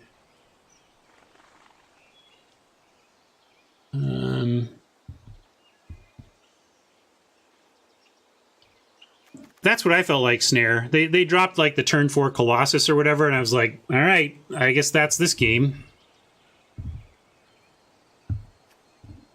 Yeah, we could have made him discard, I suppose, but it gives up information of our own to have them reveal information, and the idea of any of it changing sideboard decisions or play decisions is actually in that theoretical space more than the practical winning games of Magic space. Let's cut Daggercaster here.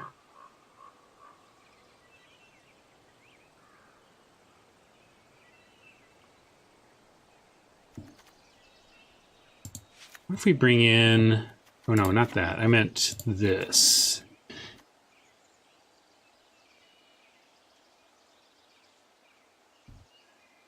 AOT. Not sure which one you're talking about. Act of treason. Ah, yes. Sure, we can bring that in. Yeah, let's do that over the Embrace. And 26 seconds to find a cut for that.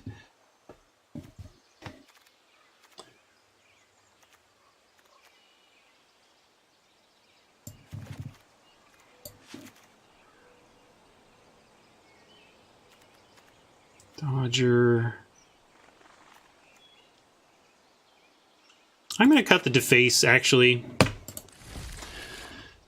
We're going to be on the play, and again, I just really don't like Deface as an answer to Colossus. All it does is they just get it back. They just get it back. I think we're better off sticking to our game plan and hoping they don't find their Colossus rather than putting in a defensive card on the play with no removal.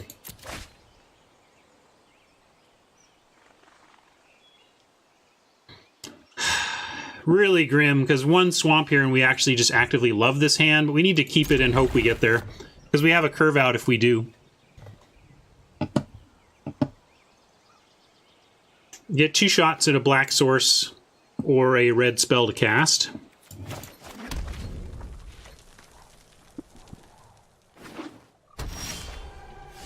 Worst card in the deck. Thank you. Thank you, Shuffler, for delivering the worst card in our deck.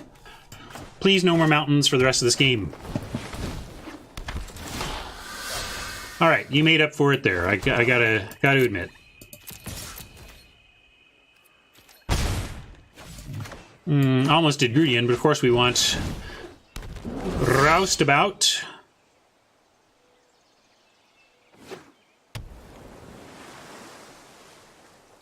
They're eyeing it. Looks like maybe it's gonna eat some removal. Usually when people like mouse over something like a roustabout, I expect it to die because everybody knows what the roustabout does by now, right? But maybe not.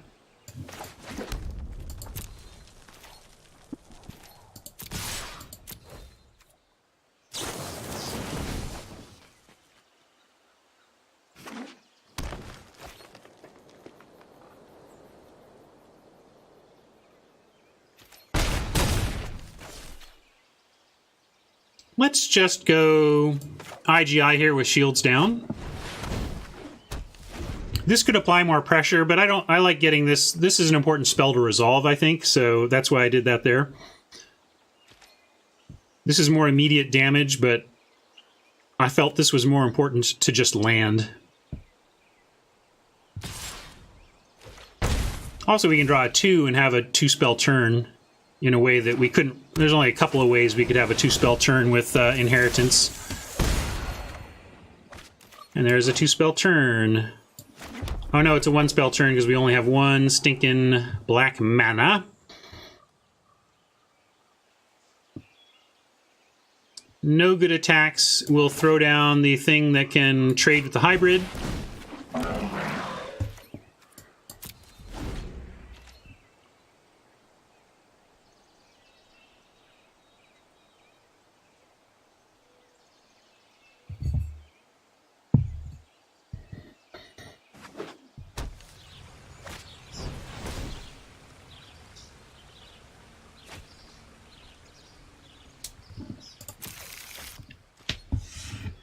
Some gate hunting from Oppo. Still on 1 spell a turn here. I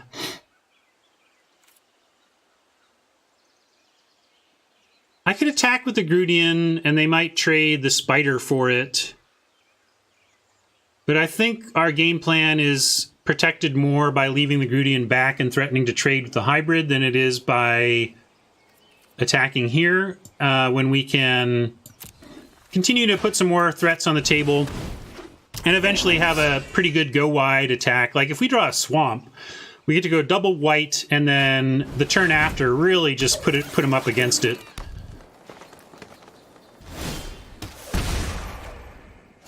Not quite the swamp we wanted, but I think this really gets us there.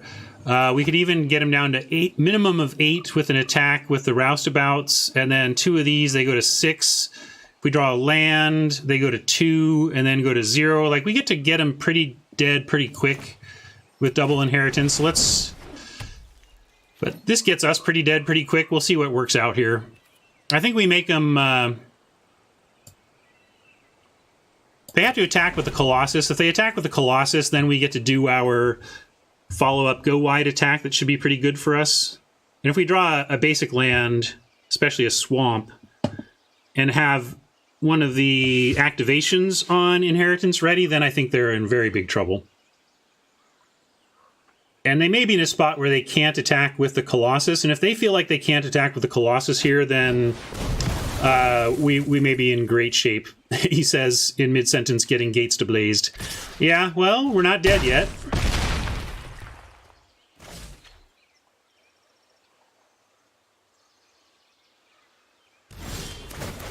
Swamp, swamp, swamp.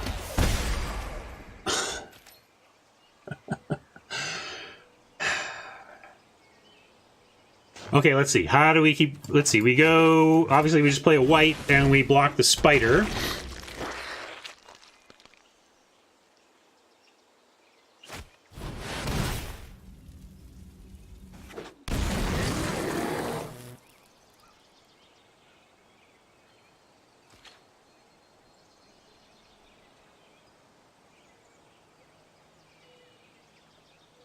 Yes, we're dead, Oppo. Just attack.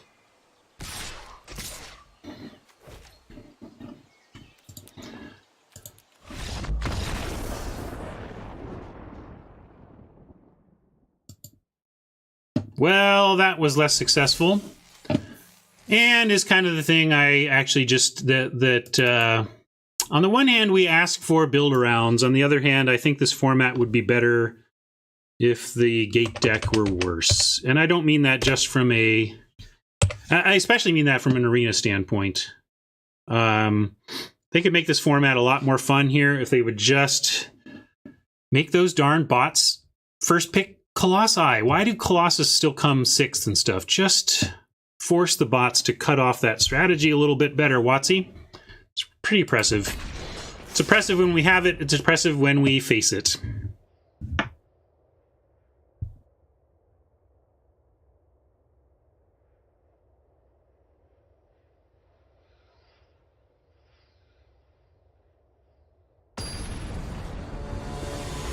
All right, let's bear down and get this one. I really want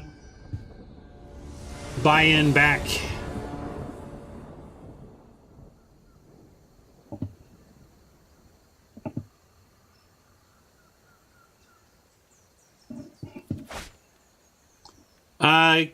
Gate Colossus being rare would be a step in the direction for getting the gate strategy to where I think you would want it for this format. I think Ram having Vigilance is also unnecessary. I think somebody called that out. Like, fine, give these huge creature payoffs, but at least make them be shields down to attack with it. Because, yeah, the Ram is really annoying on that front.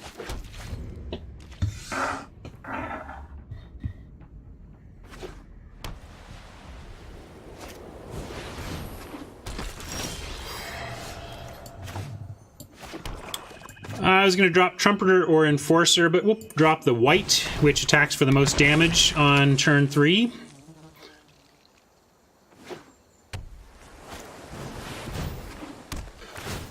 Uh-oh, it's a cutie. We're pretty weak to a good cutie deck. We'll see if this is one.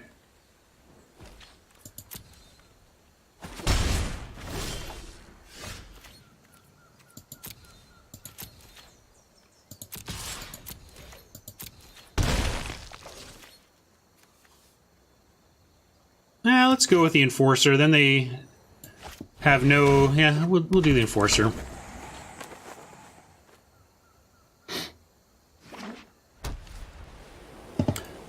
I'm glad to hear... I would be happy to hear you explain the missed lines that led to that, Raymond, but probably not going to rewatch, but happy to try and learn something from mistakes, if you can point them out.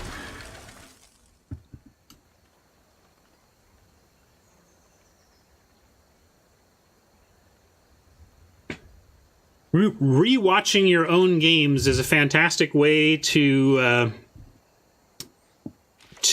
find your leaks, but as a streamer, I don't need to because everybody watching finds my leaks for me.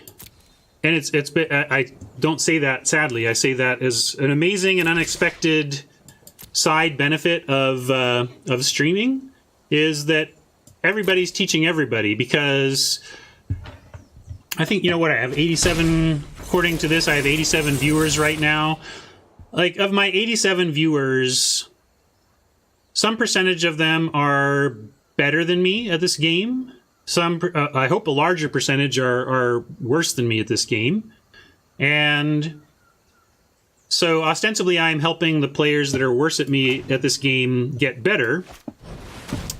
But between the presence of individuals who are better than I am, and between the collective brain power of 87, now 89 people watching what I'm doing and letting me know anytime they see something that's even questionable, it's fantastic. I get it's like I don't need to go back and watch my old events, because the value that you get out of that I get in real time from my viewers.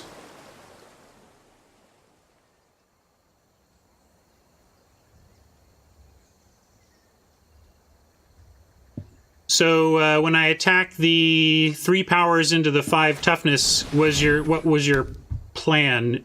I don't remember having... I mean, maybe we had 2 carnivals at the time, but I wasn't willing to use 2 carnivals to 3-for-1 myself to get rid of the spider. But maybe I don't know what the what your plan was there that would have been different from mine. My plan here is to find some land before we're just completely out of this. We've been lucky enough to have the low drops to get there. It's been really frustrating to pilot this deck on low land. I may go to 17 16, even 16 just can be punishing, although maybe I'm reacting too much to the specific results of this one event.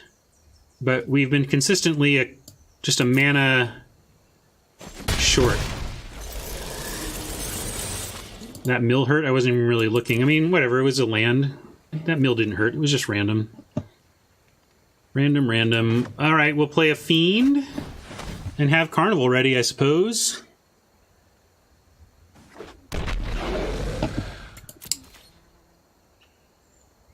Yeah, I don't think we wanted to give up creatures at that point in time, Raymond. As I was talking about, my plan in terms of trading creatures for damage was a plan I was considering. We were just going to do it a couple turns down the road. And then we didn't get the chance. And then the Angel made it all moot. But this is super frustrating. I think we have... You know, replace any of these with even one land, and I think we're in decent shape around here. Although it's not like we're doing too much with this trio until we get some land, extra land.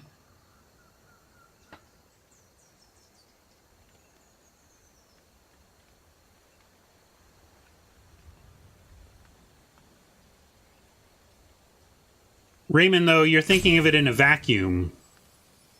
What is the value of a...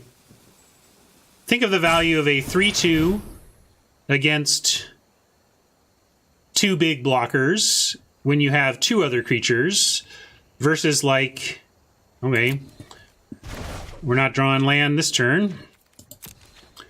Versus a 3/2 that you wait and now you have 7 creatures against their 4. Like, that's just a better spot. It does more work as a 3/2 being blanked by bigger creatures than it does in the scenario you were talking about.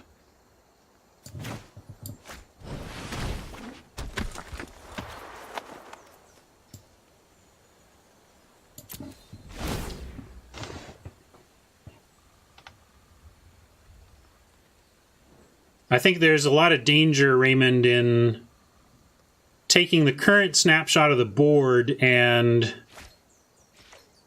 just concluding, based on that current snapshot, that now, the minute that the Roustabout is down, it's blanked and is now just worth 1 damage. So wherever you get your 1 damage is fine. When actually it's like, no, it makes a difference when you choose to say, okay, now what's going to suicide in? There's better and worse times for that.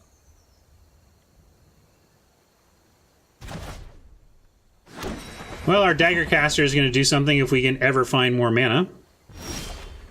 Alright, finally got some more mana. Don't want to offer anything for anything because we have this Dagger Caster coming, so let's just drop this and a 3. And have no attacks.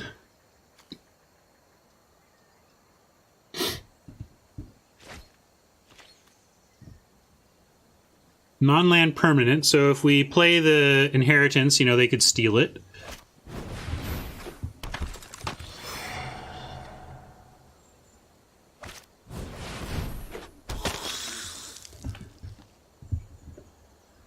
Alright, land please for the nice Dagger Caster.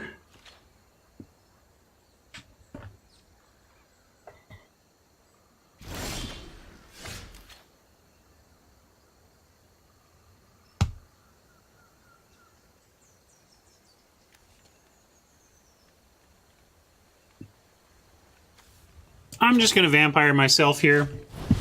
It trades with those Petitioners, and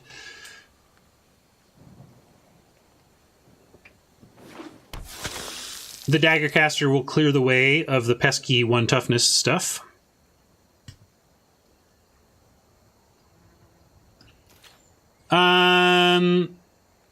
They probably won't block Fiend, it's true. Maybe it's worth it. Thing is, if we wait and use it in conjunction with the Dagger Caster, we might be able to get one of the Petitioners. So while I think you may be correct that the Footlight Fiend goes through undamaged without being blocked here, I really don't want it to be blocked, so I'm going to pass on the point of damage to be sure to have the utility of the Fiend around.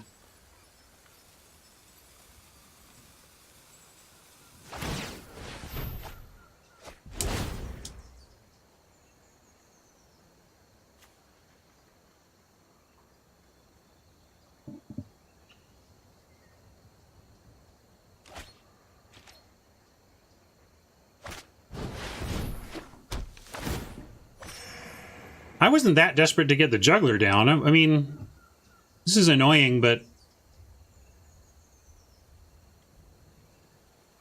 yeah, East didn't have a line that worked, and... and Jurgosh, I'm not so desperate to get the juggler down over the vampire, you know? It's fine. If we draw a land, then we get to have some interesting attacks. Hey, thank you for that sub. Sure appreciate that. So now I think we do take that line, and we do want to get the juggler down. So we're going to offer just the Fiend, though. Just the Fiend.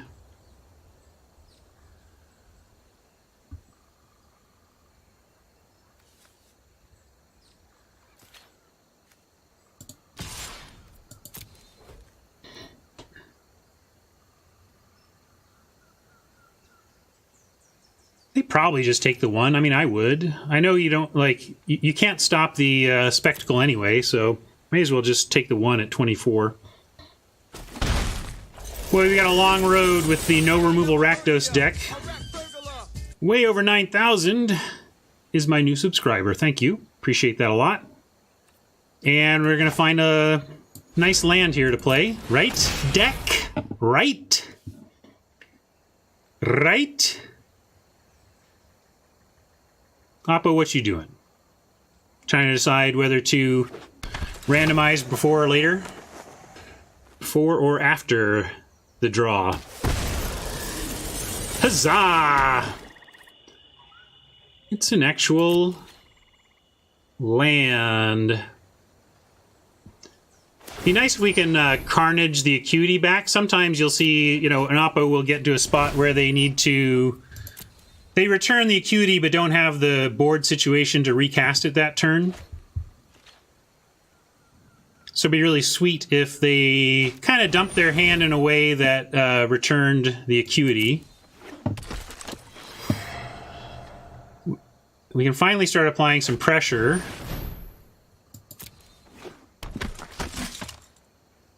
Dionysus, how's it going? We're doing all right. We've been struggling with mana this game, but we finally got our fourth and are looking to clear the way a bit here.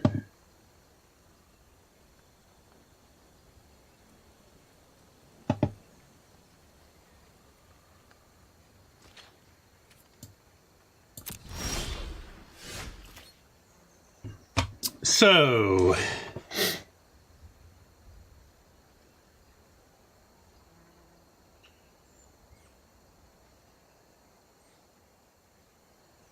we could... I'm just trying to figure out if we're castering... if we're going to caster before or after combat. If we do it before, all their stuff becomes effectively 2 toughness or dead. The 2 toughness only impacts the attack ability of the Footlight Fiend. If we wait till after, they get to do blocks with Vampire and stuff, so we can't really do that. All right, so it's definitely caster first. Just making sure.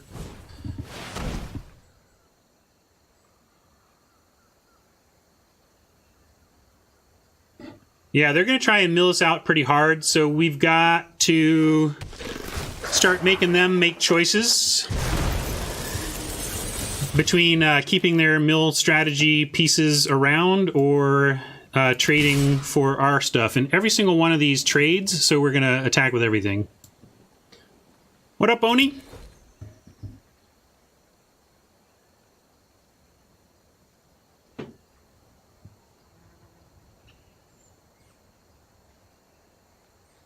And as of yet, they don't have a fourth petitioner, and I think that's pretty critical. If they get to that fourth advisor situation,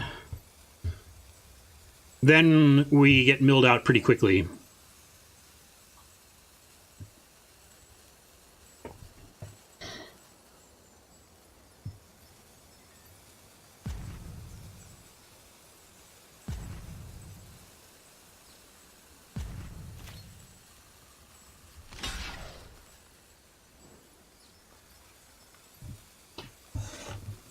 I'm expecting them to protect the veterans. I mean, sorry, protect the petitioners and give up veterans first, so that is understandable.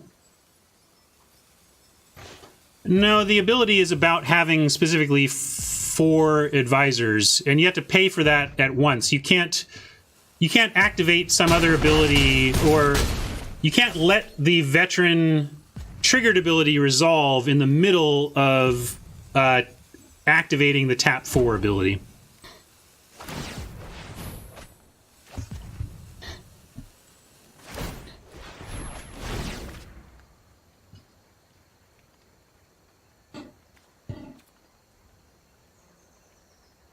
If we see a 4th petitioner, then we just kind of lose. If we keep them at 3, we should be okay.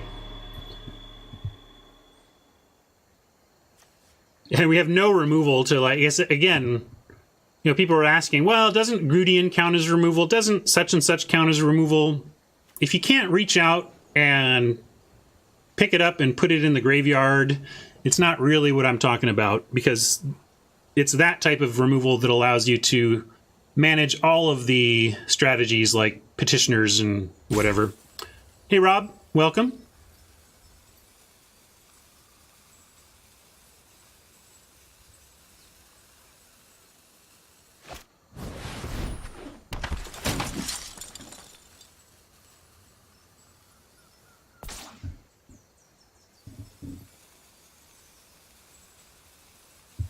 The Footlight Fiend no longer has, like, strong attacks, but we still have trading attacks with Roustabout, Enforcer, and Juggler.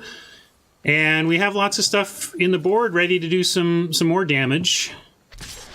We could use the Carnival just on that Savant. That'll help get some more stuff through.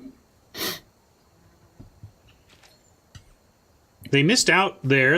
Oh, is it attacking? Oh, no, they could have... I guess it doesn't matter. They have as many petitioners this turn as they want. That's why they did that. And we have no reason to block that. Nor do we think that damage, that our life total even matters here.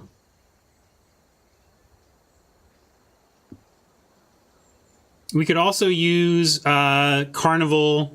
Actually, let's attack with the Footlight Fiend and see what they do. Bye, peacetime. Thanks for your hangout and your thoughts. Always good stuff. Okay, 5 mana. We have Inheritance Carnival. We have Tin Street Dodger Inheritance. We have Dead Revel's Trumpeter. Yeah, there's a lot of stuff to do here. Getting Dead Revels for more things that attack through these 3 toughness seems good. Maybe we can just get an Acrobat down and Dead Revels more stuff. I don't like Inheritance as much because it's only a one... The life doesn't matter, so this really is 4 mana to deal 1 damage per turn, which is not the rate we want right now.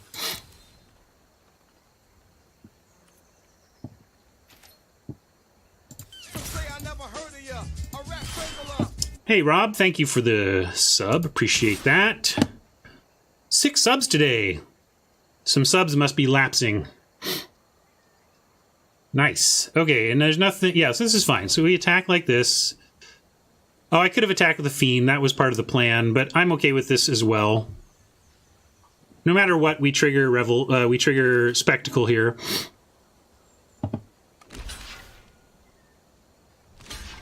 And we might even just go Trumpeter, Acrobat.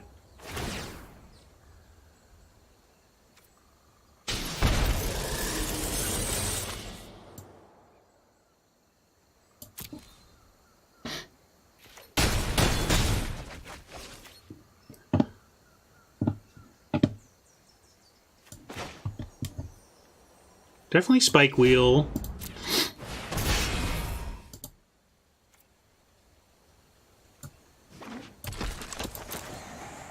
And what else? Trumpeter also doesn't do that much damage because of the nature of its... because we're not going to really have the time to pump. So I'm going to go ahead and spend the turn Reveling the stuff that really gets through, like a Juggler and a Roustabout.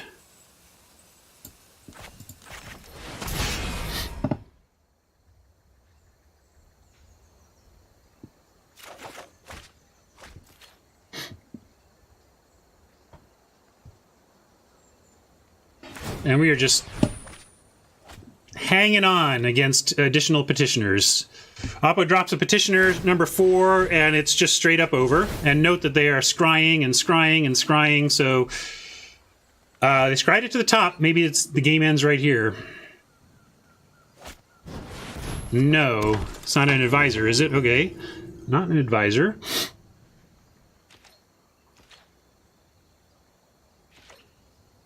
If they had a 4th advisor, I would just be bottoming everything except finding a petitioner. Because they're not going to race us currently. Yeah, I thought there was only one other advisor and that it was rare. I just wasn't sure, so I was checking. We can get... We're definitely playing this. We can get 10th Street Dodger in and have 4 left over. And with 4, we could do Carnival Juggler. With 6, we can just attack in with everything. I think we need to Carnival first. What if we do Carnival, Dodger, Juggler?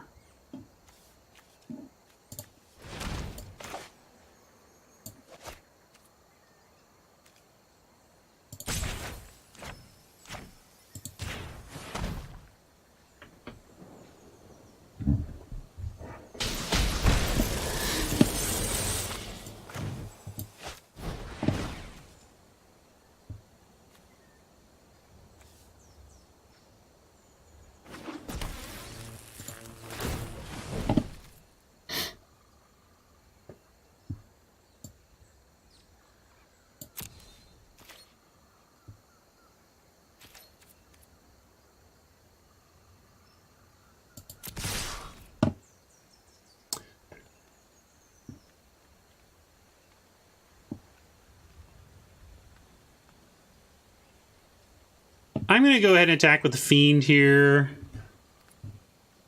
We'll see how they block. The worst case of attacking with the Fiend is that they put a petitioner on it and we just get 1 to the face with it.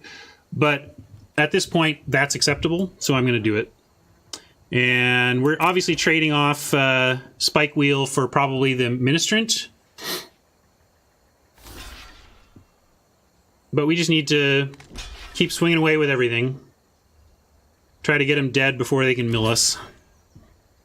And this is good. I'm happy to... If they double block... Yeah, why would they double block? If you give me a reason to kill a petitioner, I'm going to do that, and then we're safe from the 4 petitioner situation.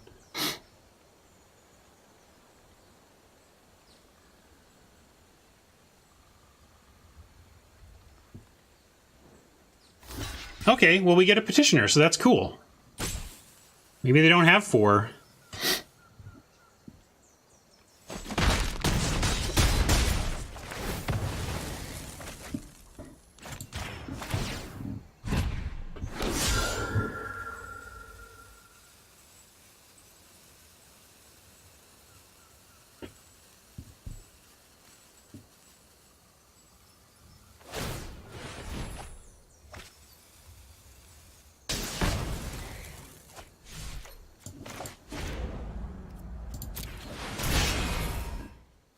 12 cards, trying to hang on.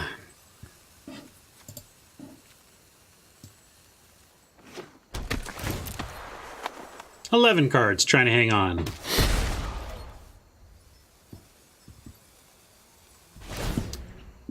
Update is Thursday, I think. Oh, sorry, I missed that. Did they go bottom or top? If they went top with that, I guess you take whatever you can get here.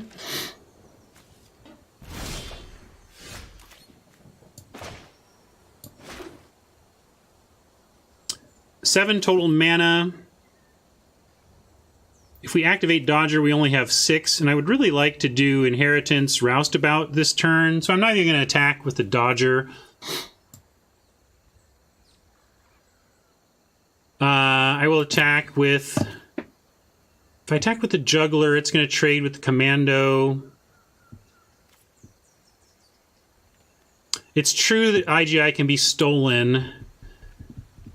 Let's say they do that, though.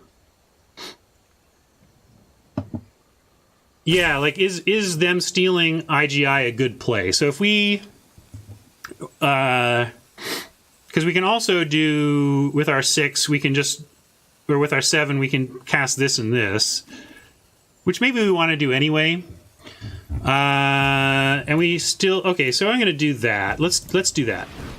Let's not give them any one big thing to be attacking with. Or to be taking...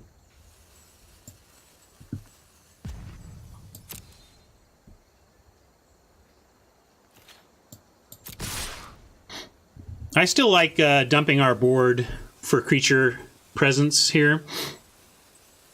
Again, yeah, there may be some suboptimal attack in there, but I think it's optimal to just throw everything we got here turn after turn.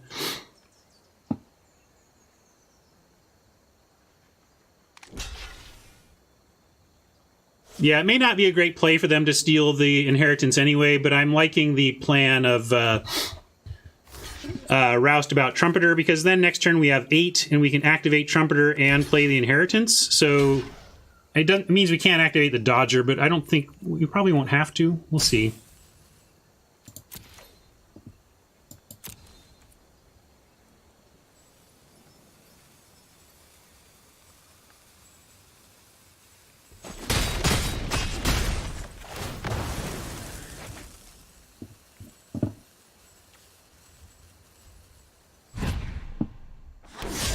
We get a Spirit of our own, and a couple of creatures.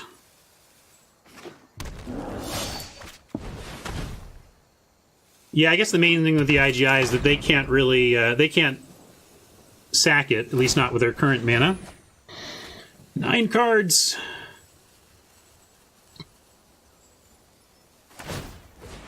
Eight cards.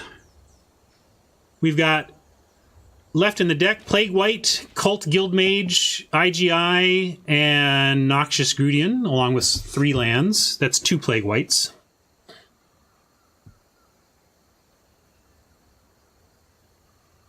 Our deck quality is pretty flat. It's a bunch of 2- and 3-drop creatures for the most part.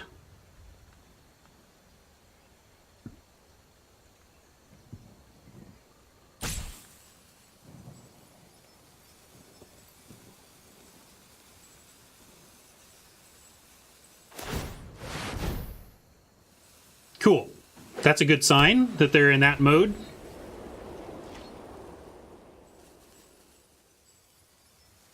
Scry is to the bottom, not to the graveyard, so scrying is fine.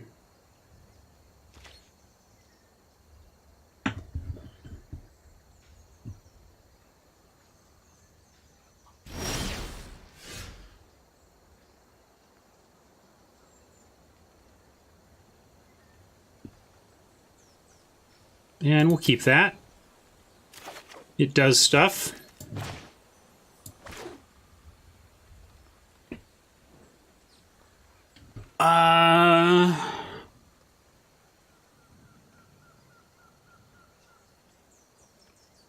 We can still do everything if we don't activate the Trumpeter, but Threat of Activation ought to be enough there, I think, or we just have to activate it.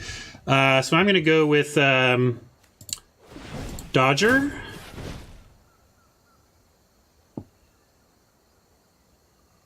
And they just put... the Trumpeter, I guess, just doesn't get through. I'm going to go... Let's see, do we have anything? We don't have anything that kills the flyer, so the Spirit's just going to trade with the other Spirit eventually.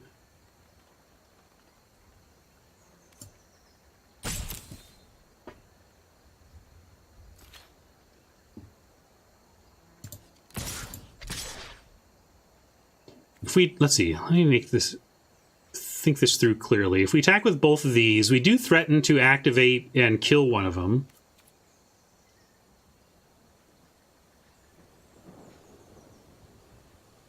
But then that becomes the rest of our turn. Is making the Trumpeter a 3/3 when it gets double blocked by a 1/3 and a 1/3 or a 3/2 worth it? I think it is.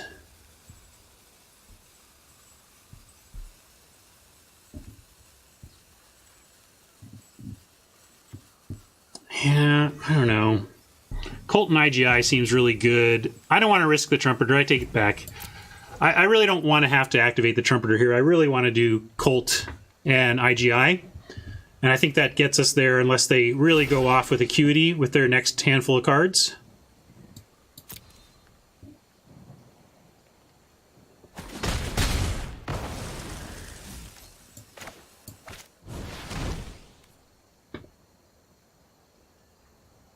I mean, this is 5 damage right here, right? And this is 6. And this is 7. So we kind of have them next turn unless they gain life.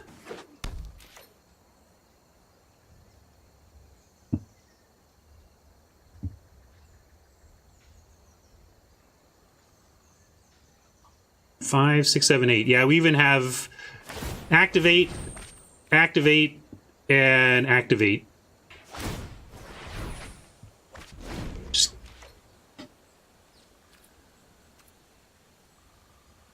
So they're dead on board unless they play a defender or gain some life. Or kill one of the things that's adding up to 7.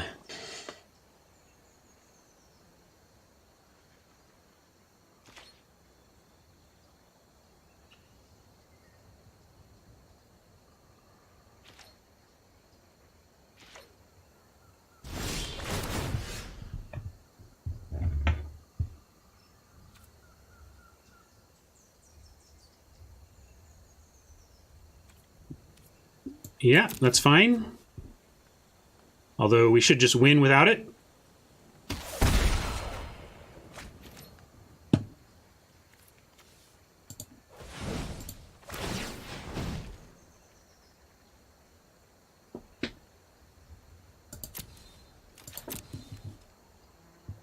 I've seen a commando maybe once or twice. You sure don't want to play it, but the floor of a 3/2 for 3 is not the worst thing in Magic, you know?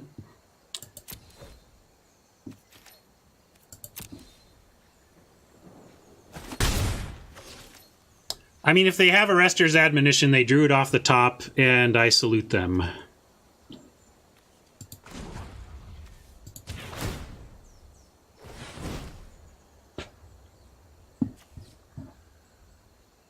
In fact, if they had Arrester's Admonition, they're crazy for not doing it main phase to activate the Acuity, so I just don't believe it. That's a realistic possibility. All right. Was that a great game? Or was that just a good game? It was definitely a good game. Don't know if that deserves enshrining in the great games category. Let me know if you think it does, and I'll add that.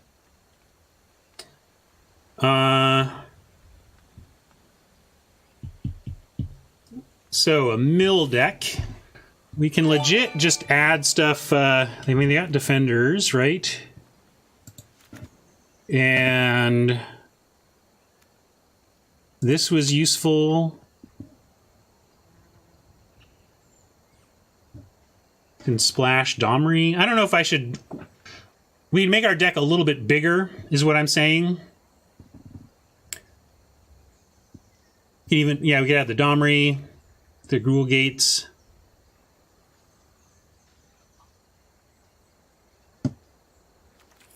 But I think I am going to just make our deck just a touch bigger. Not in a way that, like, disrupts our core plan or anything. But I like that we get a little extra padding against what they're up to. No other 3-power creatures. I mean, we could play this. 3 power seems important to get through what they're showing as creatures. But I like this. Domri's just powerful, right? Like, that's why I didn't ultimately put it in, but it's like, Domri's a powerful Magic card. That's why you would run it.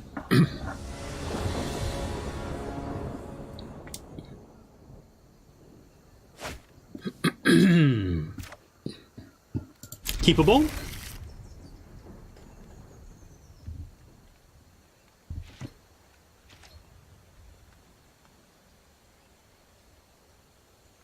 Oppo is showing so many 1/3s that we probably want to play the Enforcer or the Trumpeter more than the Maka.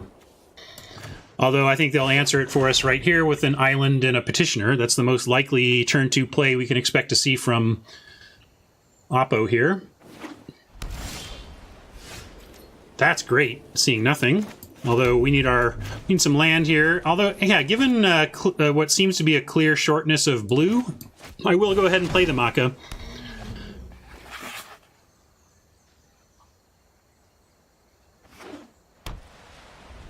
Probably a 2/3 here. Yeah, Veteran in the way. Not going to 2-for-1 ourselves to take out a Veteran. I will play a Trumpeter here. No, if we get land, that's not going to matter. Let's do an Enforcer. Trumpeter's a little more likely to get through to turn on Spectacle, but we're not really trying. There's nothing that we could draw next turn that would make Spectacle important to us.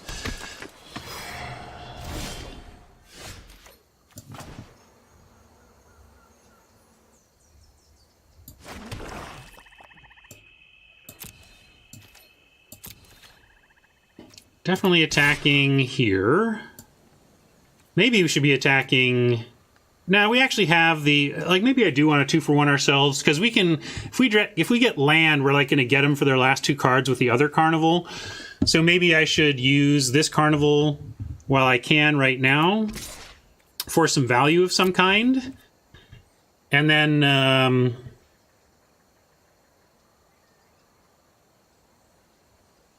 get the rest of their hand in a little bit. I have pulled off the Daggercaster Bladebrand Wombo combo, but we don't have it in this deck, unfortunately.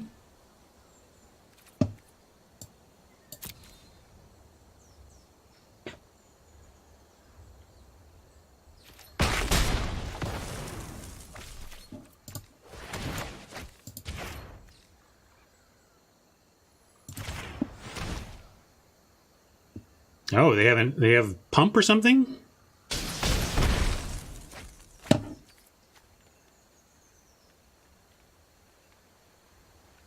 There was a pause there, so I'm just trying to figure out what instant they have for 2 white mana. If anyone wants to do some research there, that would be relevant, because they can't activate this right now, so this wasn't a pause due to the persistent petitioner's ability. So Oppo has some sort of instant that can be cast with 2 white, but was not something that could save the 10th District Veteran in that spot. Summary Judgment might be... Yeah, could be Summary Judgment that they didn't want to use on the thing that gives us a flyer.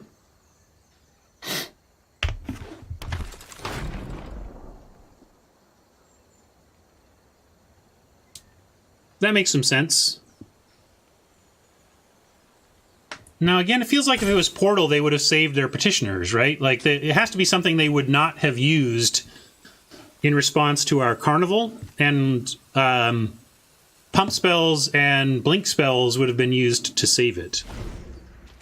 But Summary Judgment's a great call because it's something they could have cast, but not necessarily something they would have cast.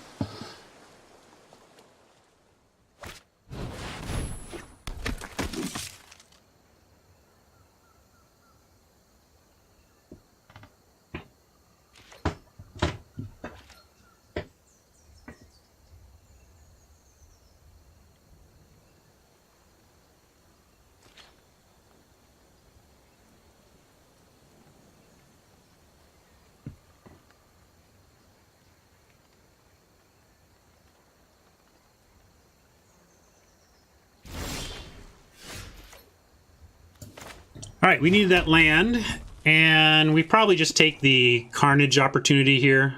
Strip their last 2 cards, but let's go ahead and give them a chance to show us, tip their hand with the Enforcer first. I'm not going to send in the Trumpeter. Again, I just don't want to be forced into a pump.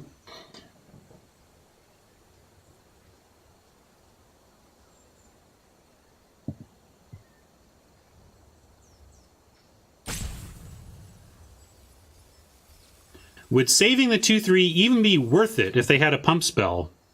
I mean, why wouldn't, like, it's a 1-for-1. You're like, what else are you doing with a pump spell? I absolutely think they would have saved it with a pump spell.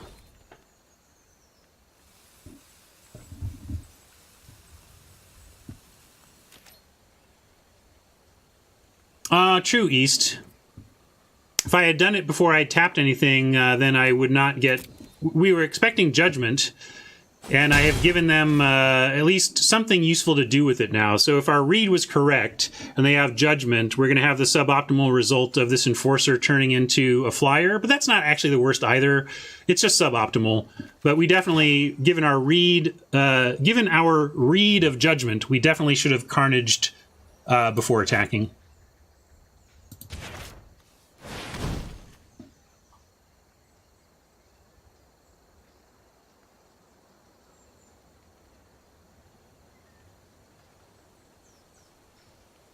Because now they get like half a card of value, whereas we could have blanked it completely.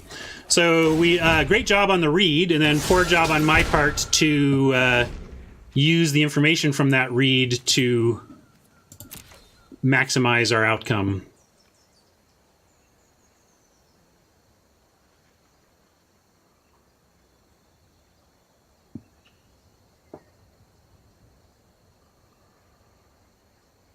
It effectively is like we lost the chance of killing one of these creatures, because eventually Oppo would have to trade off a Petitioner or Veteran for the attacking Death Toucher. But that's cool. Now we get an attacking flyer that they don't have anything to block with yet. We got to watch out, though. We know they have that that one spell, that Depose Deploy.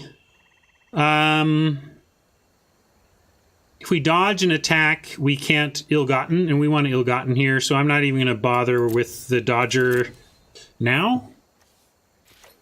If we get deployed here, they drew it off the top, and it's only a half card down anyway. Same thing with a counterspell. If they counter this, tip the cap, they drew it right off the top, so what are you going to do?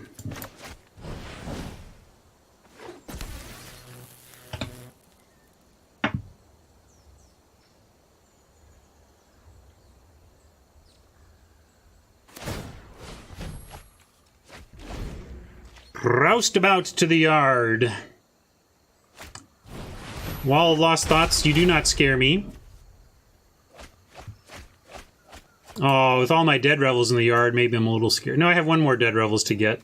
That was a lot of good stuff. Now we're going to draw a land for the rest of the game, because Oppo milled every single one of our spells. And we have 10 lands in 25 cards, so we're 15 and 25 to draw action, and 10 and 25 to draw land.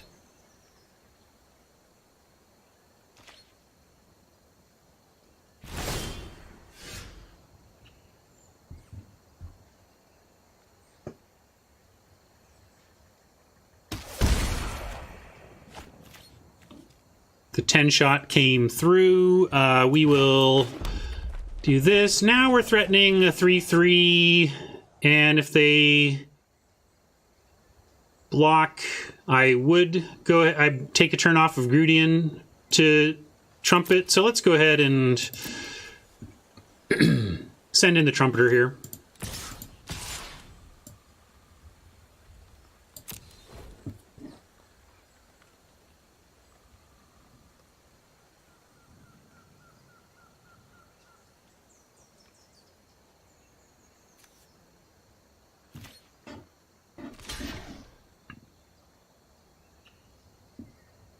Well, that's great. You do that, then I get to eat something of yours for no cost. Yeah, you gotta block with both of those or nothing. And if they do block with both, it's an interesting question about what we attempt to kill, because the 10th district is a better card on the table right now, but the petitioners reflects their win condition. However, we have a lot of things like juggler and roustabouts and whatnot that attack through a petitioners and don't attack through a veteran. So we are going to try and take out the thing that blanks more of our creatures, like even the Grudian. Like the Grudian can attack through the petitioners in a way that it can't attack through the veteran. So we're going to do it like this. Oops. I'm going to forget to activate my dude, and you can all enjoy the punt emote. Here, I'll do it. I'll do it first. Is it, let's see, going 1 punt, right? There we go. Yeah, well, you guys use it more. I'm slow. Hope that doesn't cost us the game. That was dumb.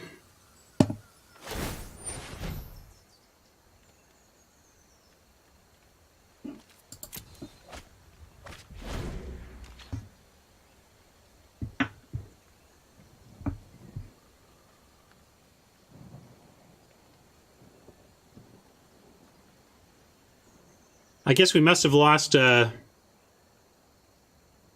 Dionysus. Dionysus must not be watching, or else he would have been leading the charge on that punt call.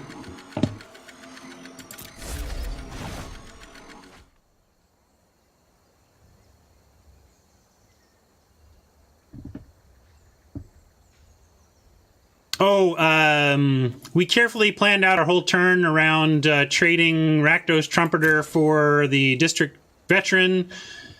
I spent a minute talking about whether to kill this one or this one, and then just didn't even activate the ability. Yeah, ask anything you want. Worst you're going to hear from me is I can't answer that, or I won't answer that.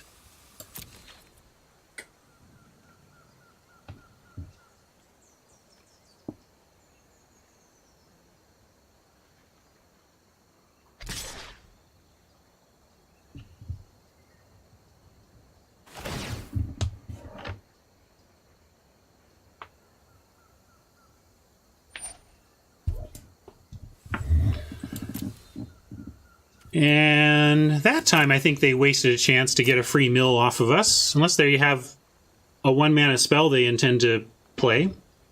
Or they have a 2-mana spell they want access to. I suppose that could matter.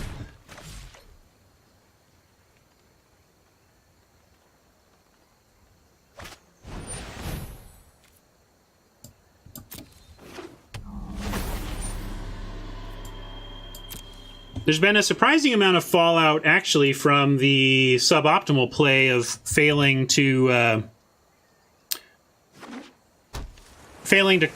carnage before Oppo was able to use Summary Judgment, because there's a lot that's happened since then that would be going a lot differently if we still had a Death Toucher, or they had, yeah, we still had that Death Toucher.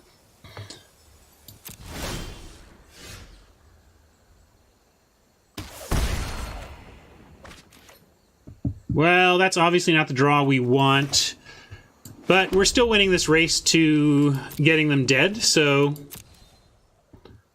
we could attack. If we attacked, it just trades for the veteran, or actually just trades for the savant. I'm going to stay back. This time we might trade off the Grudian for the veteran, although I still think our opponent is not looking to reduce our life from 20 to 0. They're looking to establish enough to mill us out. Rob says, I had 2 Footlight Fiends die at the same time. I gave 1 Death Touch with Blade Brand in order to kill something huge with the Death Trigger, but saw no indication of which one was the right one. Is that a bug, or did I miss something? There are a lot of hangers now, like see the Death Touch hanger there, Haste Defender. I'm not sure if they have those on the abilities, but I would also right-click and zoom on stuff and look for extra text. There may be some places where that information is still not being communicated as effectively as they would like it to. But I think they've done a lot of correction there. So if just look for hangers, if you right-click on a card, sometimes there's extra text on the card itself. So I can't answer for sure whether they have resolved that issue specifically, but I know that they've put a lot of tools in place.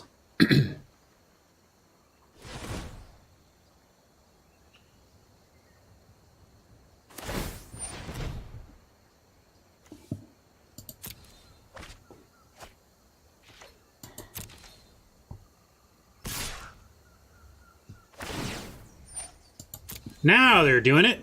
And now, yeah, we're going to trade for this so they can at least stop milling twice a turn. And I love anything to apply a little more pressure. Another IGI would be the best thing we could draw, I think.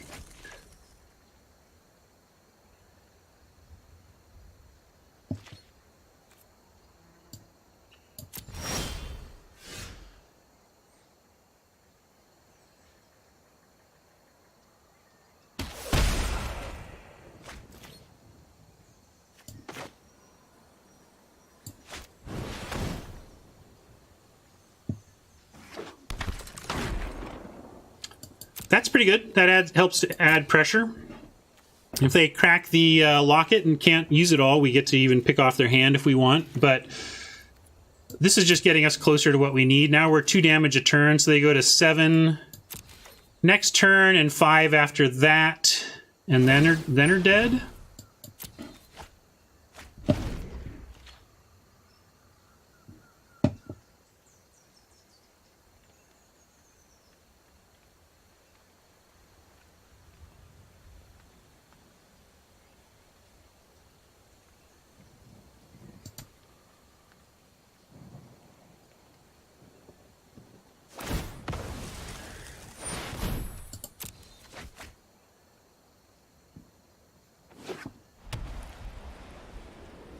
$18.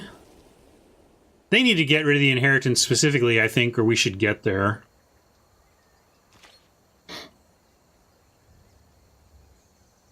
Yes, nobody is disagreeing about whether or not there should be all the tools necessary to give you the information you need. Oh, we're going to go ahead and block with a dodger here. Does it matter? Maybe it doesn't matter. No, I'm not going to block because actually forcing the wall to be on the dodger is something useful. Yes, what Silo said is correct. It's a useful distinction in development, just not too important for some end users. Ultimately, we're trying to communicate about things, and I think saying that that is a bug to this audience successfully communicates what you're talking about.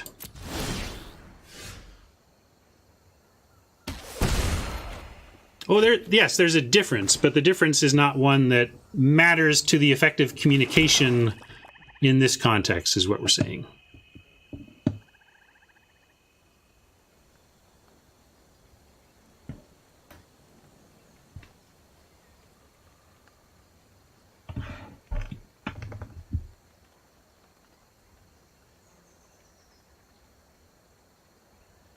Sorry, I'm distracted by chat's splitting of hairs over game dev terminology, because that's the kind of thing that immediately attracts my attention and distracts me.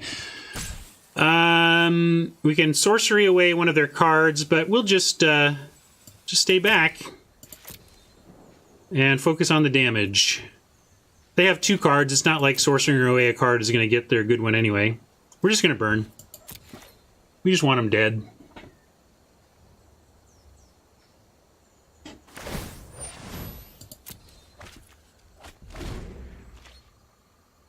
You're not wrong, Set Rocks. We'll do that next time. Set Rocks says, hey, make sure they read magic cards and don't just decide not to block the dodger because they don't know that it can. Ooh, that's kind of gross, especially if they can bounce it back here.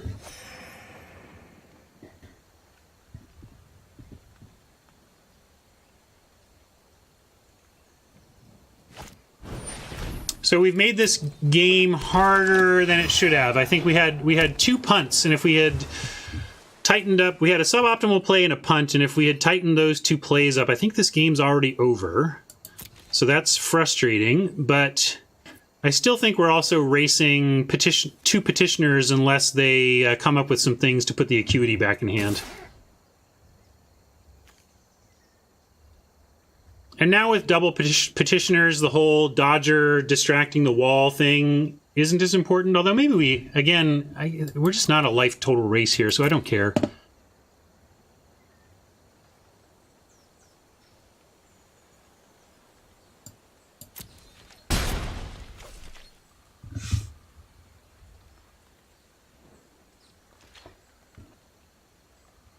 Let's not forget to activate.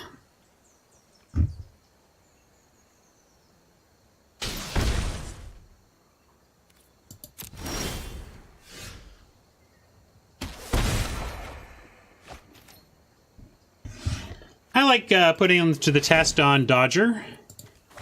Let's make sure they know. Not everybody reads magic cards. I certainly don't. I just know what they all do is the difference. All right. They've demonstrated their competency.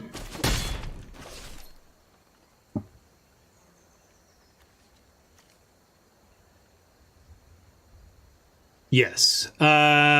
Still, sometimes people miss it. Not doing that. Not doing that.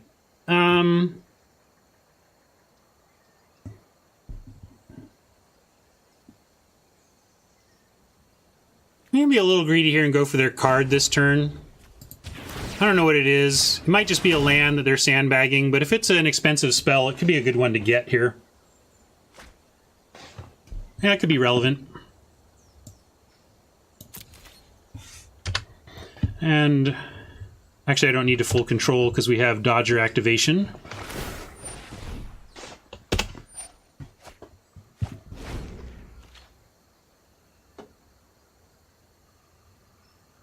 If I ping him, he's at 7, 6, 5, and then Inheritance doesn't get him. So yeah, if we were lethal next turn, I wouldn't have done it that way, but I didn't have us showing lethal.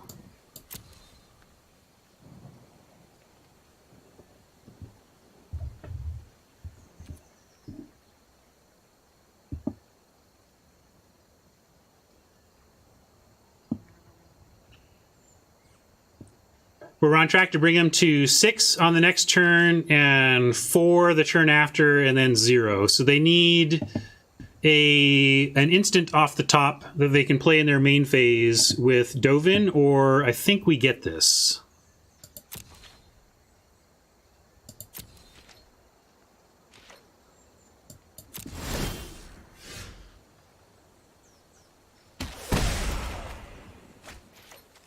That's cool. We'll take a juggler.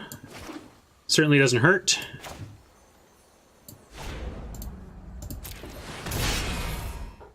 Well, it hurts exactly 1 point's worth. But I don't think it hurts our chances.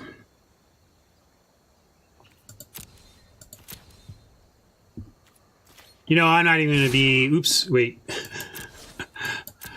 Like... I'm just going to forget this Guild Mage and cost us the game or something.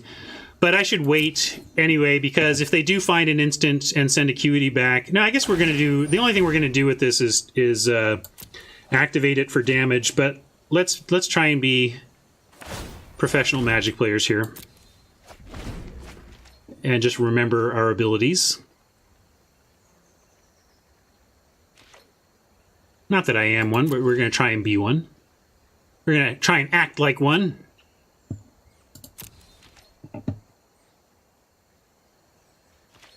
All right, I don't think they have it. I think we've got this game.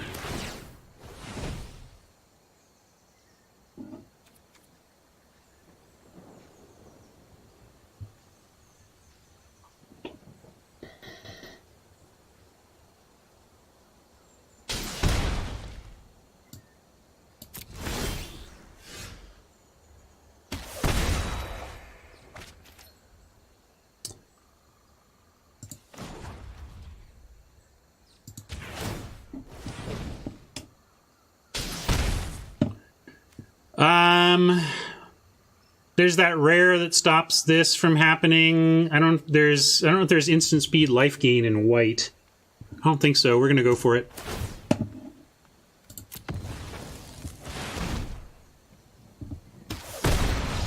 All right. Great news, everybody. Profit! We ground gold for 100 gems before we even started playing, and now we've got profit on the day with 1,500 gems plus the 100 ground. And we have 4,000, so we should be at 5,000 gold tomorrow or the next day for a no gem draft. And Silo is posting links. What do you got? All right, cool. Maybe what we'll do, Silo, is at the end of the day, we'll talk about that a little more, and I will bring up some of the information I have that solidifies how much a percentage can change. Actually, I don't have it on this computer. I'll do that another day, probably. I am going to take a bio break right now, though, and then we'll come back and close out the day on finishing this event. Either one or two more matches to go on this one. And what do I have as some options? I just need a quick break.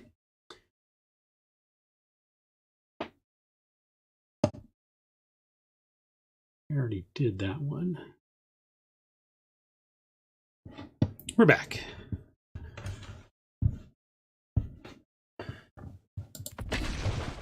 All right, let's see how many more we can get. I'm thrilled already. Often I will end a draft feeling like our deck underperformed relative to how good we thought it is. Right now I think we're overperforming. This is a fine deck. It's okay. But it's Rakdos and has literal 0 targeted removal spells.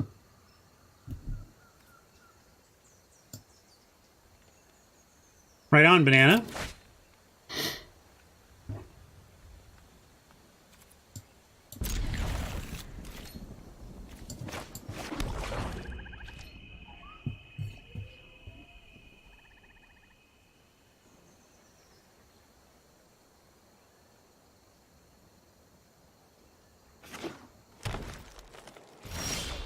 All right, I was going to say, we kept a sketchy one because it has no 2s, and we're all about the 2s. But what's bizarre? Just our lack of targeted removal? Oh, yeah. Yeah, I knew you weren't talking about Daniel, so I was trying to see where you're coming from. If we get another 2-drop, I'll Carnival that Wayfinder, maybe. No. It'll die to the white anyway. White's not blockable. White into Roustabout, into Inheritance, into Carnage seems good.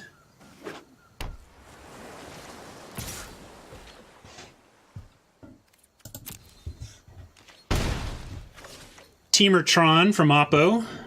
Right out of the gate, no problem.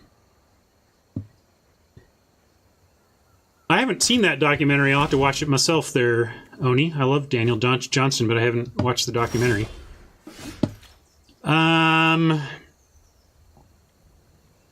They found a fairy duelist, so we know that's coming.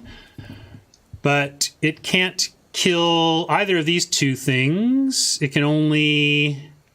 Oh, no, it can. Let's see. The duelist shrinks to an 0-1. Yeah, so we still have good attacks even knowing about the duelist.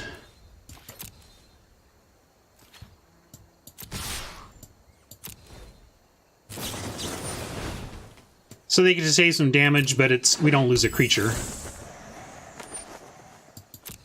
If we want to, we could kill the duelist, but I'm more keen to get an inheritance down here and really turn the screws.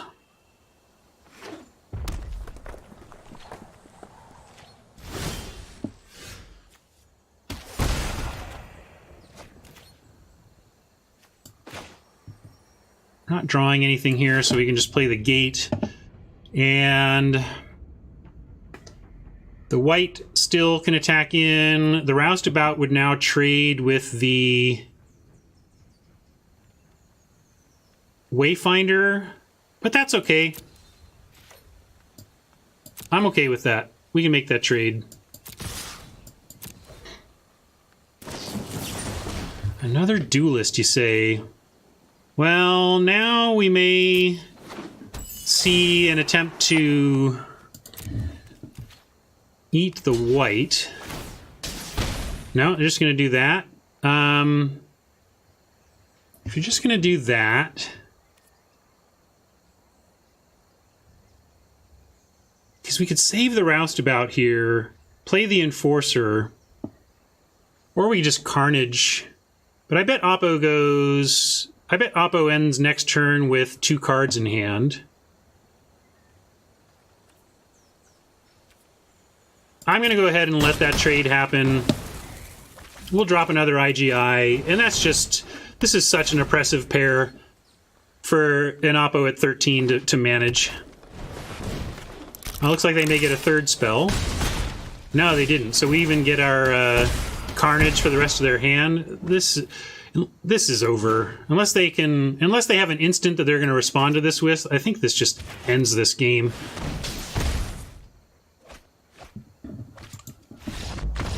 Oppo agrees.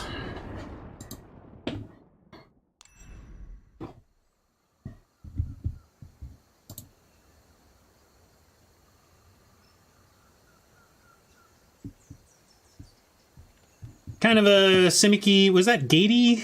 I mean, they were teamer, but they had teamer no gates. Teamer no gates. So some big stuff. We like our Death Touch to stay in. Multiple fairies, so something to consider, I suppose. We could Active Treason, knowing that we can teamer some likely big stuff. Or, steal some teamer big stuff. Daggercaster, we didn't see it doing much there. But it did have 2 1s. There was some 1 toughness from Oppo. But it wasn't great. Let's cut the Daggercaster for an act. Still have a lot of creatures, I think. 16-8. I like this. You could bring in a Crocodile for big stuff, but if we're defending, we're already losing. I'd rather just try to be winning.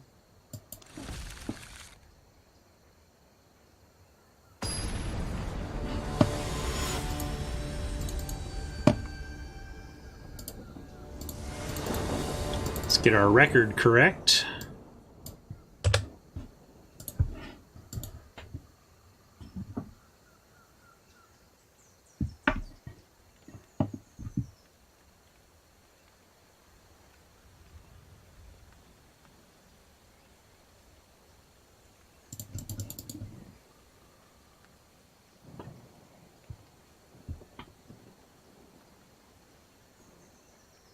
Oppo's in the tank. Now they've kept. And we are on the draw with pretty sweet stuff. I'm actually going to keep this. If this were a mountain, I'd throw it back, but we can keep a swamp here, I think. It risks being a non-game, but we're any land away from making this a fine start. And then it specifically becomes amazing. If we get to 3 land, we're just stacked with gas. So the payoffs for a keep like that when they work out are really good. Looks like a counterspell here. I don't know what else they would... Maybe they want to use their +1/+1 counterspell counter on something when they can make a counter. But how do you not counter that if you can? Oh yeah, it could be a fairy. You're right. Maybe that's just sign of it. If they don't counter it, it's definitely a fairy. I don't think there's... Is there another 2 blue empty board play? Probably not.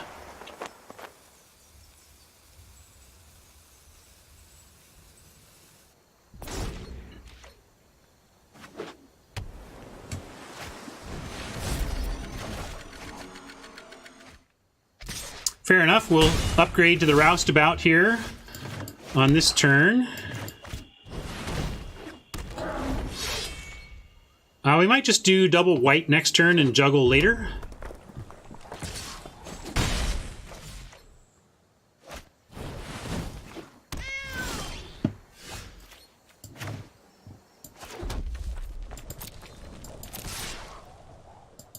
They might have another duelist, but we're going to risk it. Oh man, it looks like they do. No. All right. No second duelist. I am going to go with 2 whites here. This puts 4 power on the board and uses all our mana instead of 3 power and not using all our mana. And the presence of these 2 on the board almost ensures the ability to juggle for 3 if we want. To the extreme, I rock a mic like a vandal. Light up a stage and wax a chump like a candle. Dance!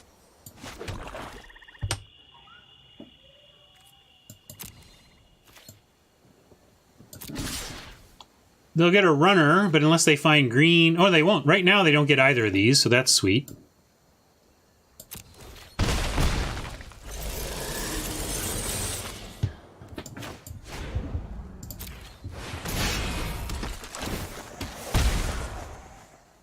And we'll go with Enforcer over the Footlight Fiend. No green, no green, no green. For the worst light up the stage ever. So bad they just gave up the entire match.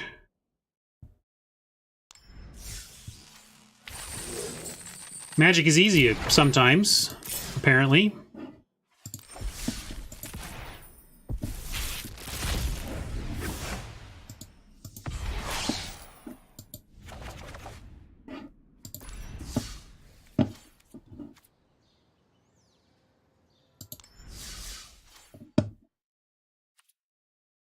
Right on. Extra profit and going for the 5 win? Let's go for the 5 win and right on time.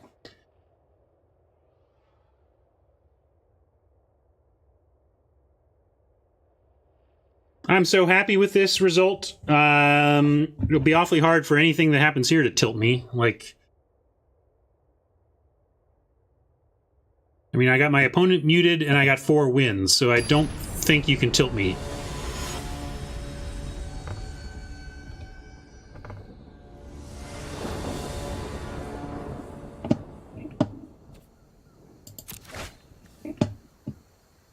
Fine start.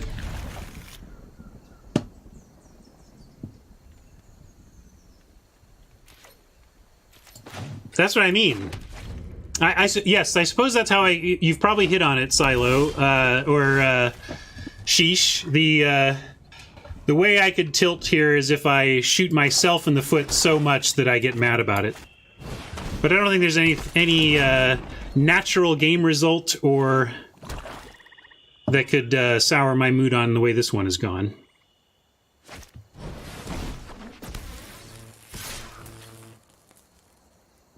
Yes, I care less for that than... I care less for my guild mage than I do my opponent having an artist, and we're not trying to get a juggler down or anything anyway, so we'll just take that trade and drop our roustabout.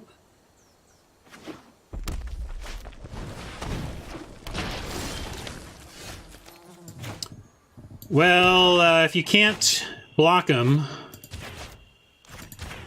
kill him.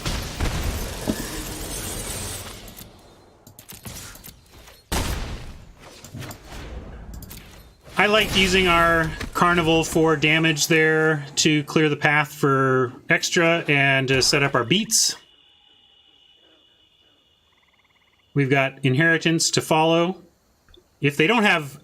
I assume they're going to play something that trades with the Acrobat, but there's this off chance they don't have it, in which case, amazing. But, they have to have something to trade with the Acrobat here, right? My plan was just that the necessity of trading with the Acrobat gets our roustabout through again, and we get to drop our ill-gotten to try and close it out. Yeah, like, that's fantastic. And you've heard me say, the problem with IGI is playing it into an empty board. It's pretty underwhelming in that spot. Whereas when you play it while you're attacking for 8, you feel pretty darn good about it.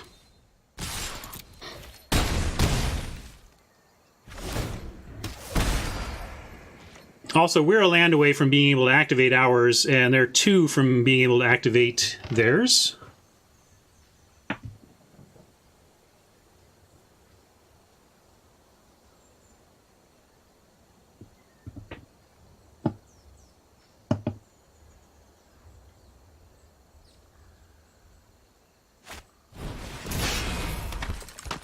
Hackerbat in the house.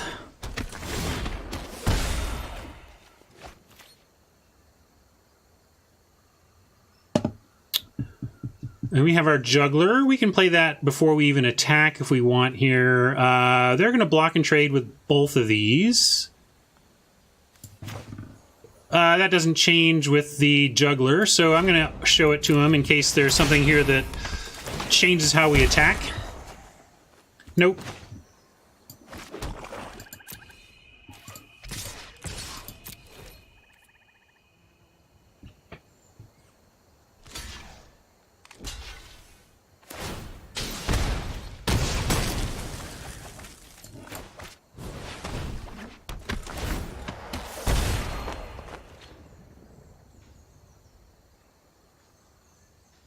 Still close.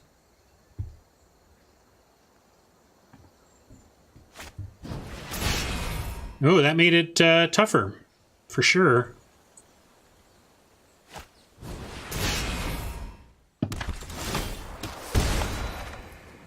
Ooh, that's good for us, though, obviously. And we'll send in first.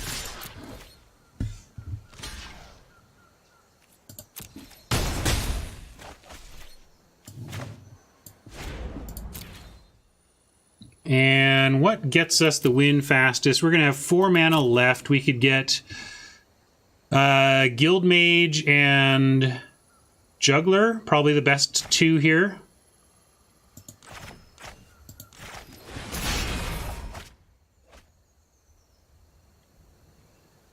I think we've played a land.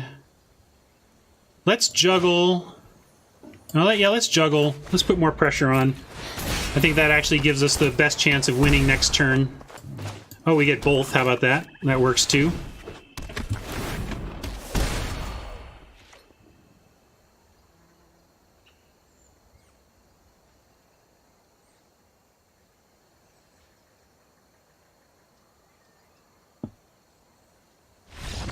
All right. 1 to the good in the final match of the event. Oh, did I update this? Maybe not. Yeah. We're a 4-1. All right, Rakdos Mirror. We're going to like another Dagger Caster.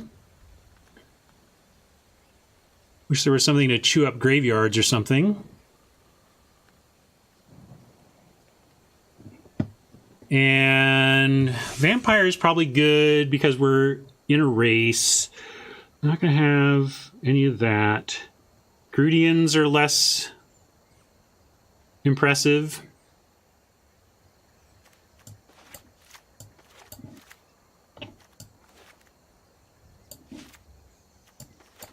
That's where our deck really curves like.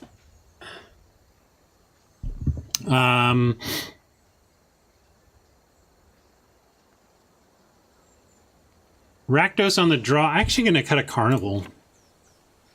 Dagger Caster does the Carnival trick, but for everything. And then on the draw, we are going to be a little more back foot, I think.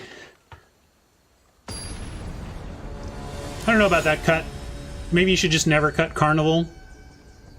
But they're going to be dumping their hand, and I'm just worried that eventually it just becomes 3 damage for 4 mana, which is not super impressive. Here we are again on the draw in a similar situation. We have Footlight Fiend and Tin Street, and we have 2 draws to get to a swamp. I'm going to be greedy again. This is just amazing if we find black in 2 turns, and we have a couple of plays if we don't.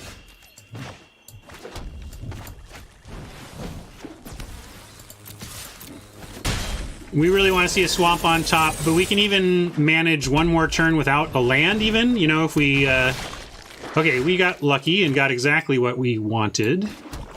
I'm going to offer the Dodgers straight up for the white no blockability.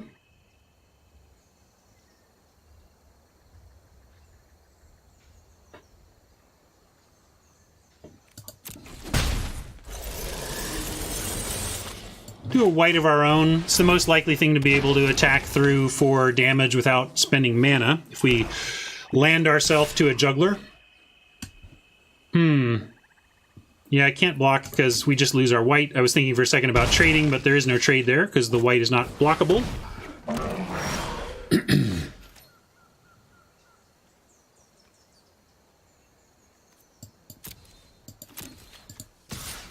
We'll offer one of the whites for a Grudian here.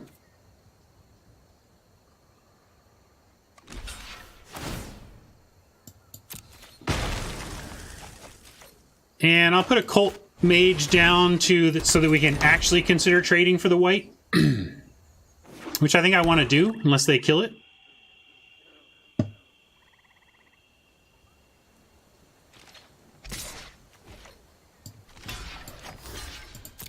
It's the other problem with keeping a hand like I kept. Even when you get lucky and get your swamp, you're not necessarily going to get a bunch of land after that. So we're still trying to manage on 2 here.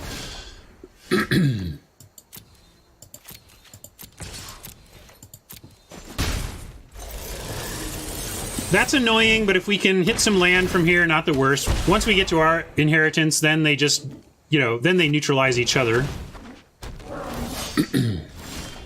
Okay.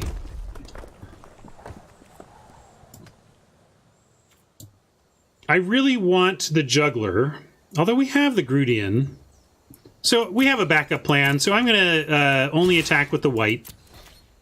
If they want to trade, they can. If not, we get the juggler.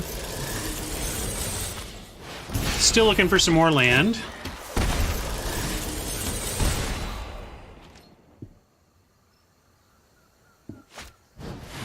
All right, they've got the double, so we really want our single now.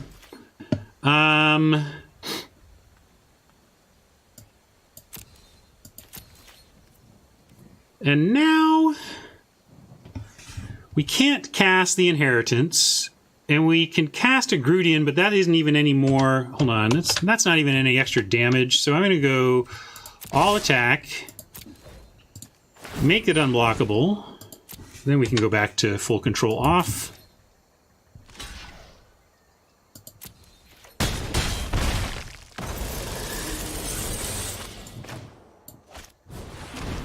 And we keep piling on the threats. We just need our land. If we can get our IGI down, we can overcome the 1. It's really hard to race 2 of them, but we can race 1.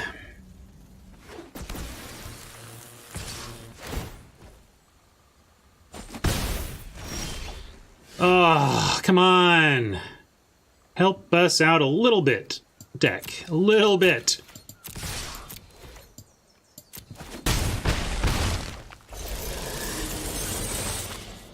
I'm going to go with, well, let's see. We have, I might Revel Fiend, actually. The Grudian doesn't do that much here. And more cheap creatures does. We could take the Juggler and the Cult Guild Mage. Then, if we don't find a land, we may have to resort to a Juggler to try and find one.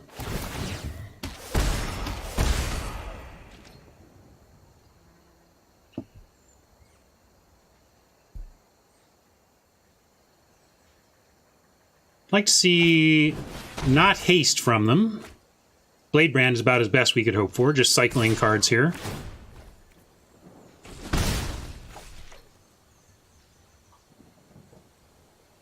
Basic land off the top, 1 time.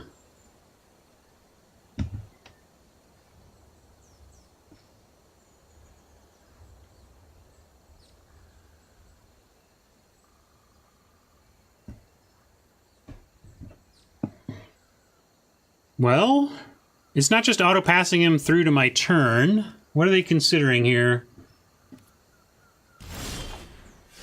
Not sure, but that was not what the doctor ordered.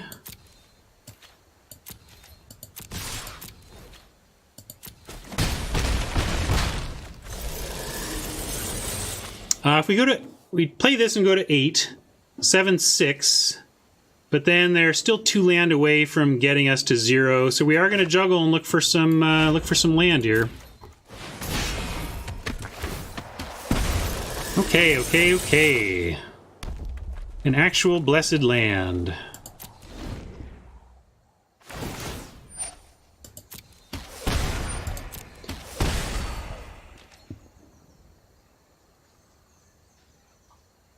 Hopefully we're just not dead.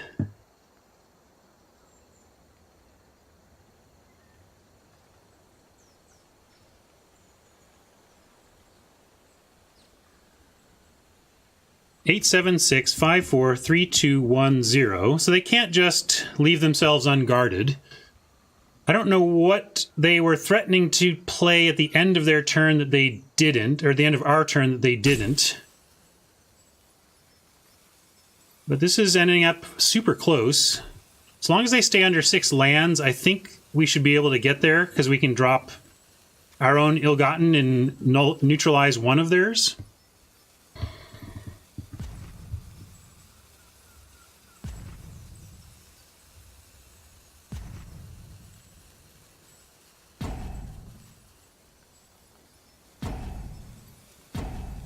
Maybe this is pure dejection mode. Maybe they feel they can't beat us and they have left the building. That would also be fine. You're allowed to leave the building, Kai. This might just be a serious tank, though. I've been there. Oppo doesn't look dead. They don't know what our hand is or anything, but if they play a bunch of... if they play 1 toughness, we can just actually dagger caster to attack for the win. But looks like maybe they're just giving this to us. Seems like a frustration scoop. No, the Clamor Shaman just reacted as though someone moused over it, so they haven't, like, left the room. Yeah, Sheesh Falco noticed the same thing.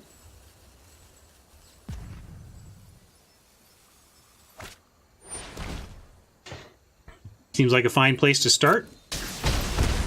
Don't know why that was hard.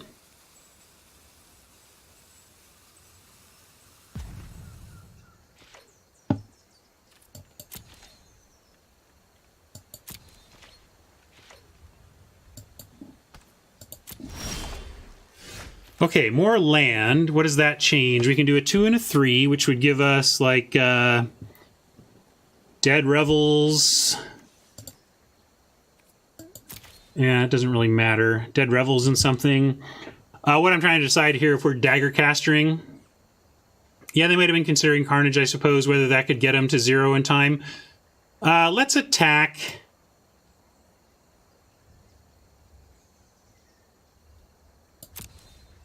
I think they have to block here, right?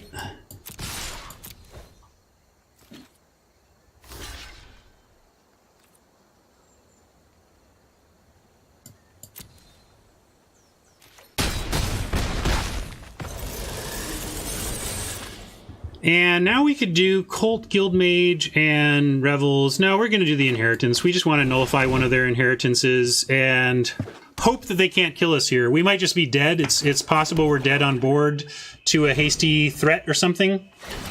But I don't think we were supposed to leave something back. Yeah, I mean, that was always a possibility.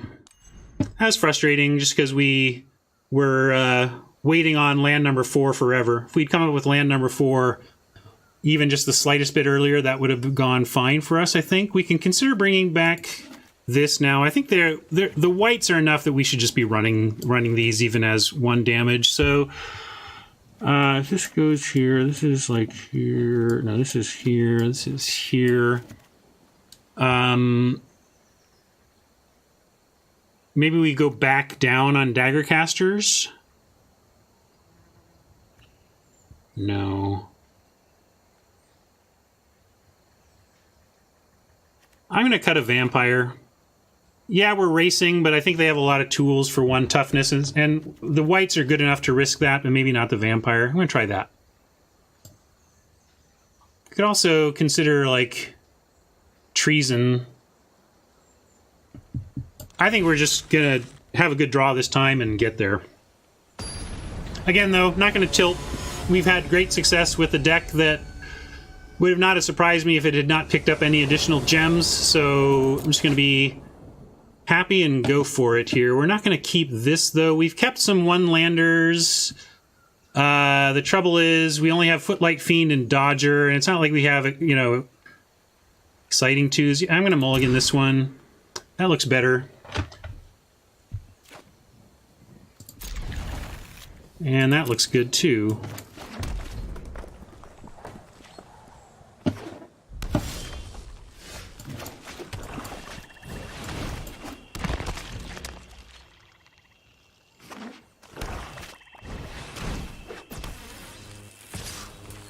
Yeah, we'll still offer this trade. That card's real good, and we've got double Revels in the deck somewhere. There's one of them, and we have a Roustabout play.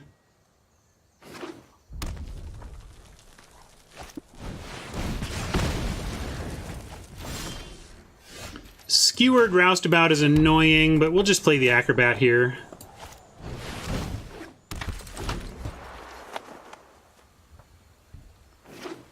But they're trading us 1 for 1, which is really bad for us because we mulliganed and went first. So we're down 2 cards. We're looking to gain one of them back off of the Revels.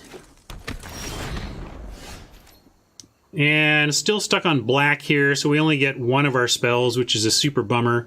Maybe we need to bring back... And we'll go Cult Guildmage and start stripping their hand. That's another way we can get some of our disadvantage back here, is to use the black ability on Guildmage for a couple of turns.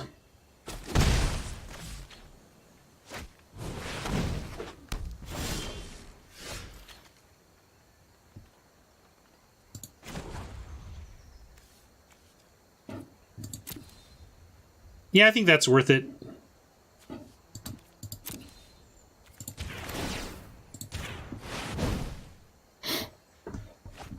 We're playing a control-y approach here, given the Ill-Gotten, but we have both of our Revels now, so we'll be able to start plucking all this stuff, kind of cycling through our crappy creatures. Not that Plague White is crappy; he's my babe, but you know, cheap, replaceable creatures.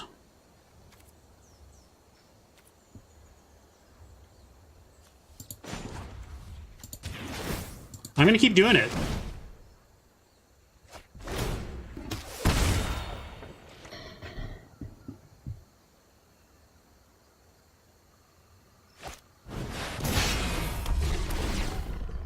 No, we're supposed to make you discard. That's how that works. Well, we get rid of the caster.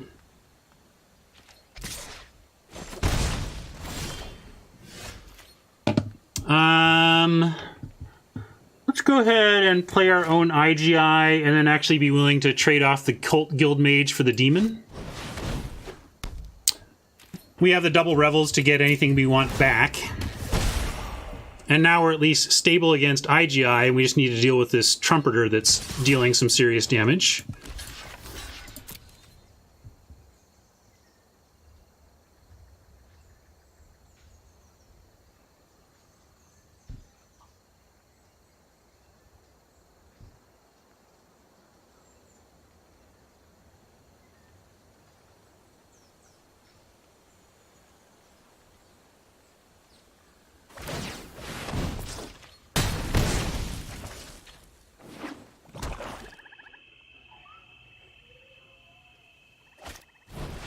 Ooh, that was backbreaking. I don't think we can beat that. Them having their own. We'll try here, but that really hurt.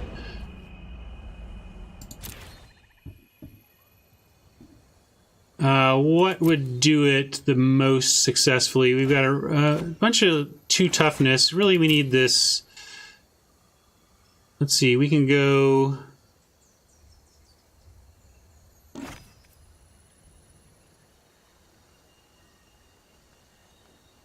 roustabout. Now let's just go acrobat and guild mage.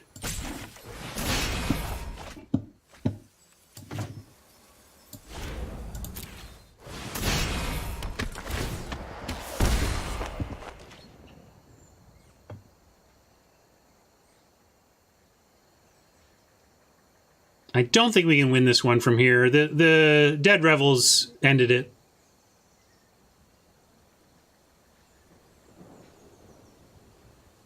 We don't have enough power in our deck, really. I guess if they... yeah. And they can't play the other one, so we go Guild Mage and white. We got to keep our Revels in hopes that it gets us that stuff back.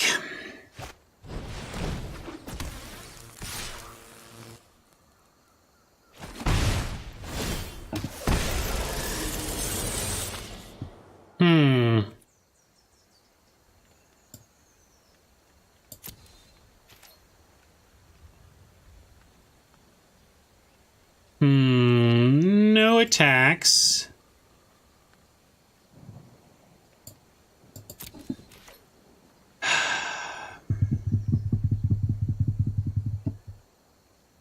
We have to Revels now because we're gonna be forced to discard. So, and I want the Inheritance. So if we like play the Inheritance, then we have to discard the Revels. And so are we just completely dead? Or can we get some life gain out of it somehow? We're just completely dead.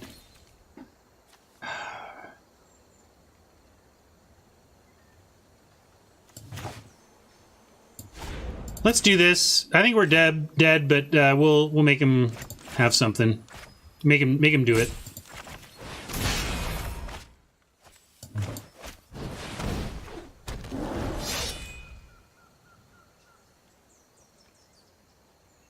So they drew out on us, and then I mean we had exactly the kind of thing that that might tilt me a little bit under a lot of circumstances.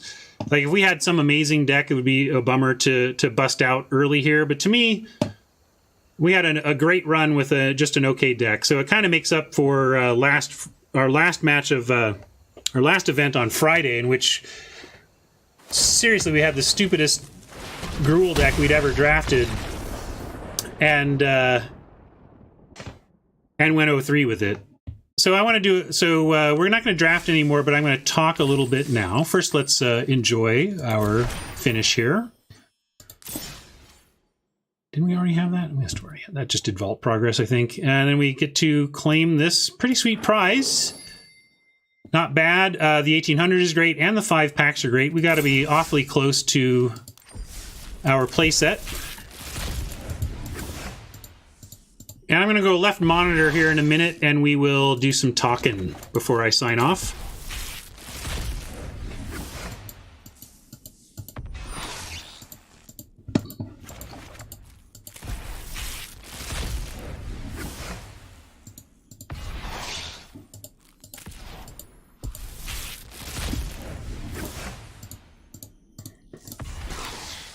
Yeah, there's a blood crypt.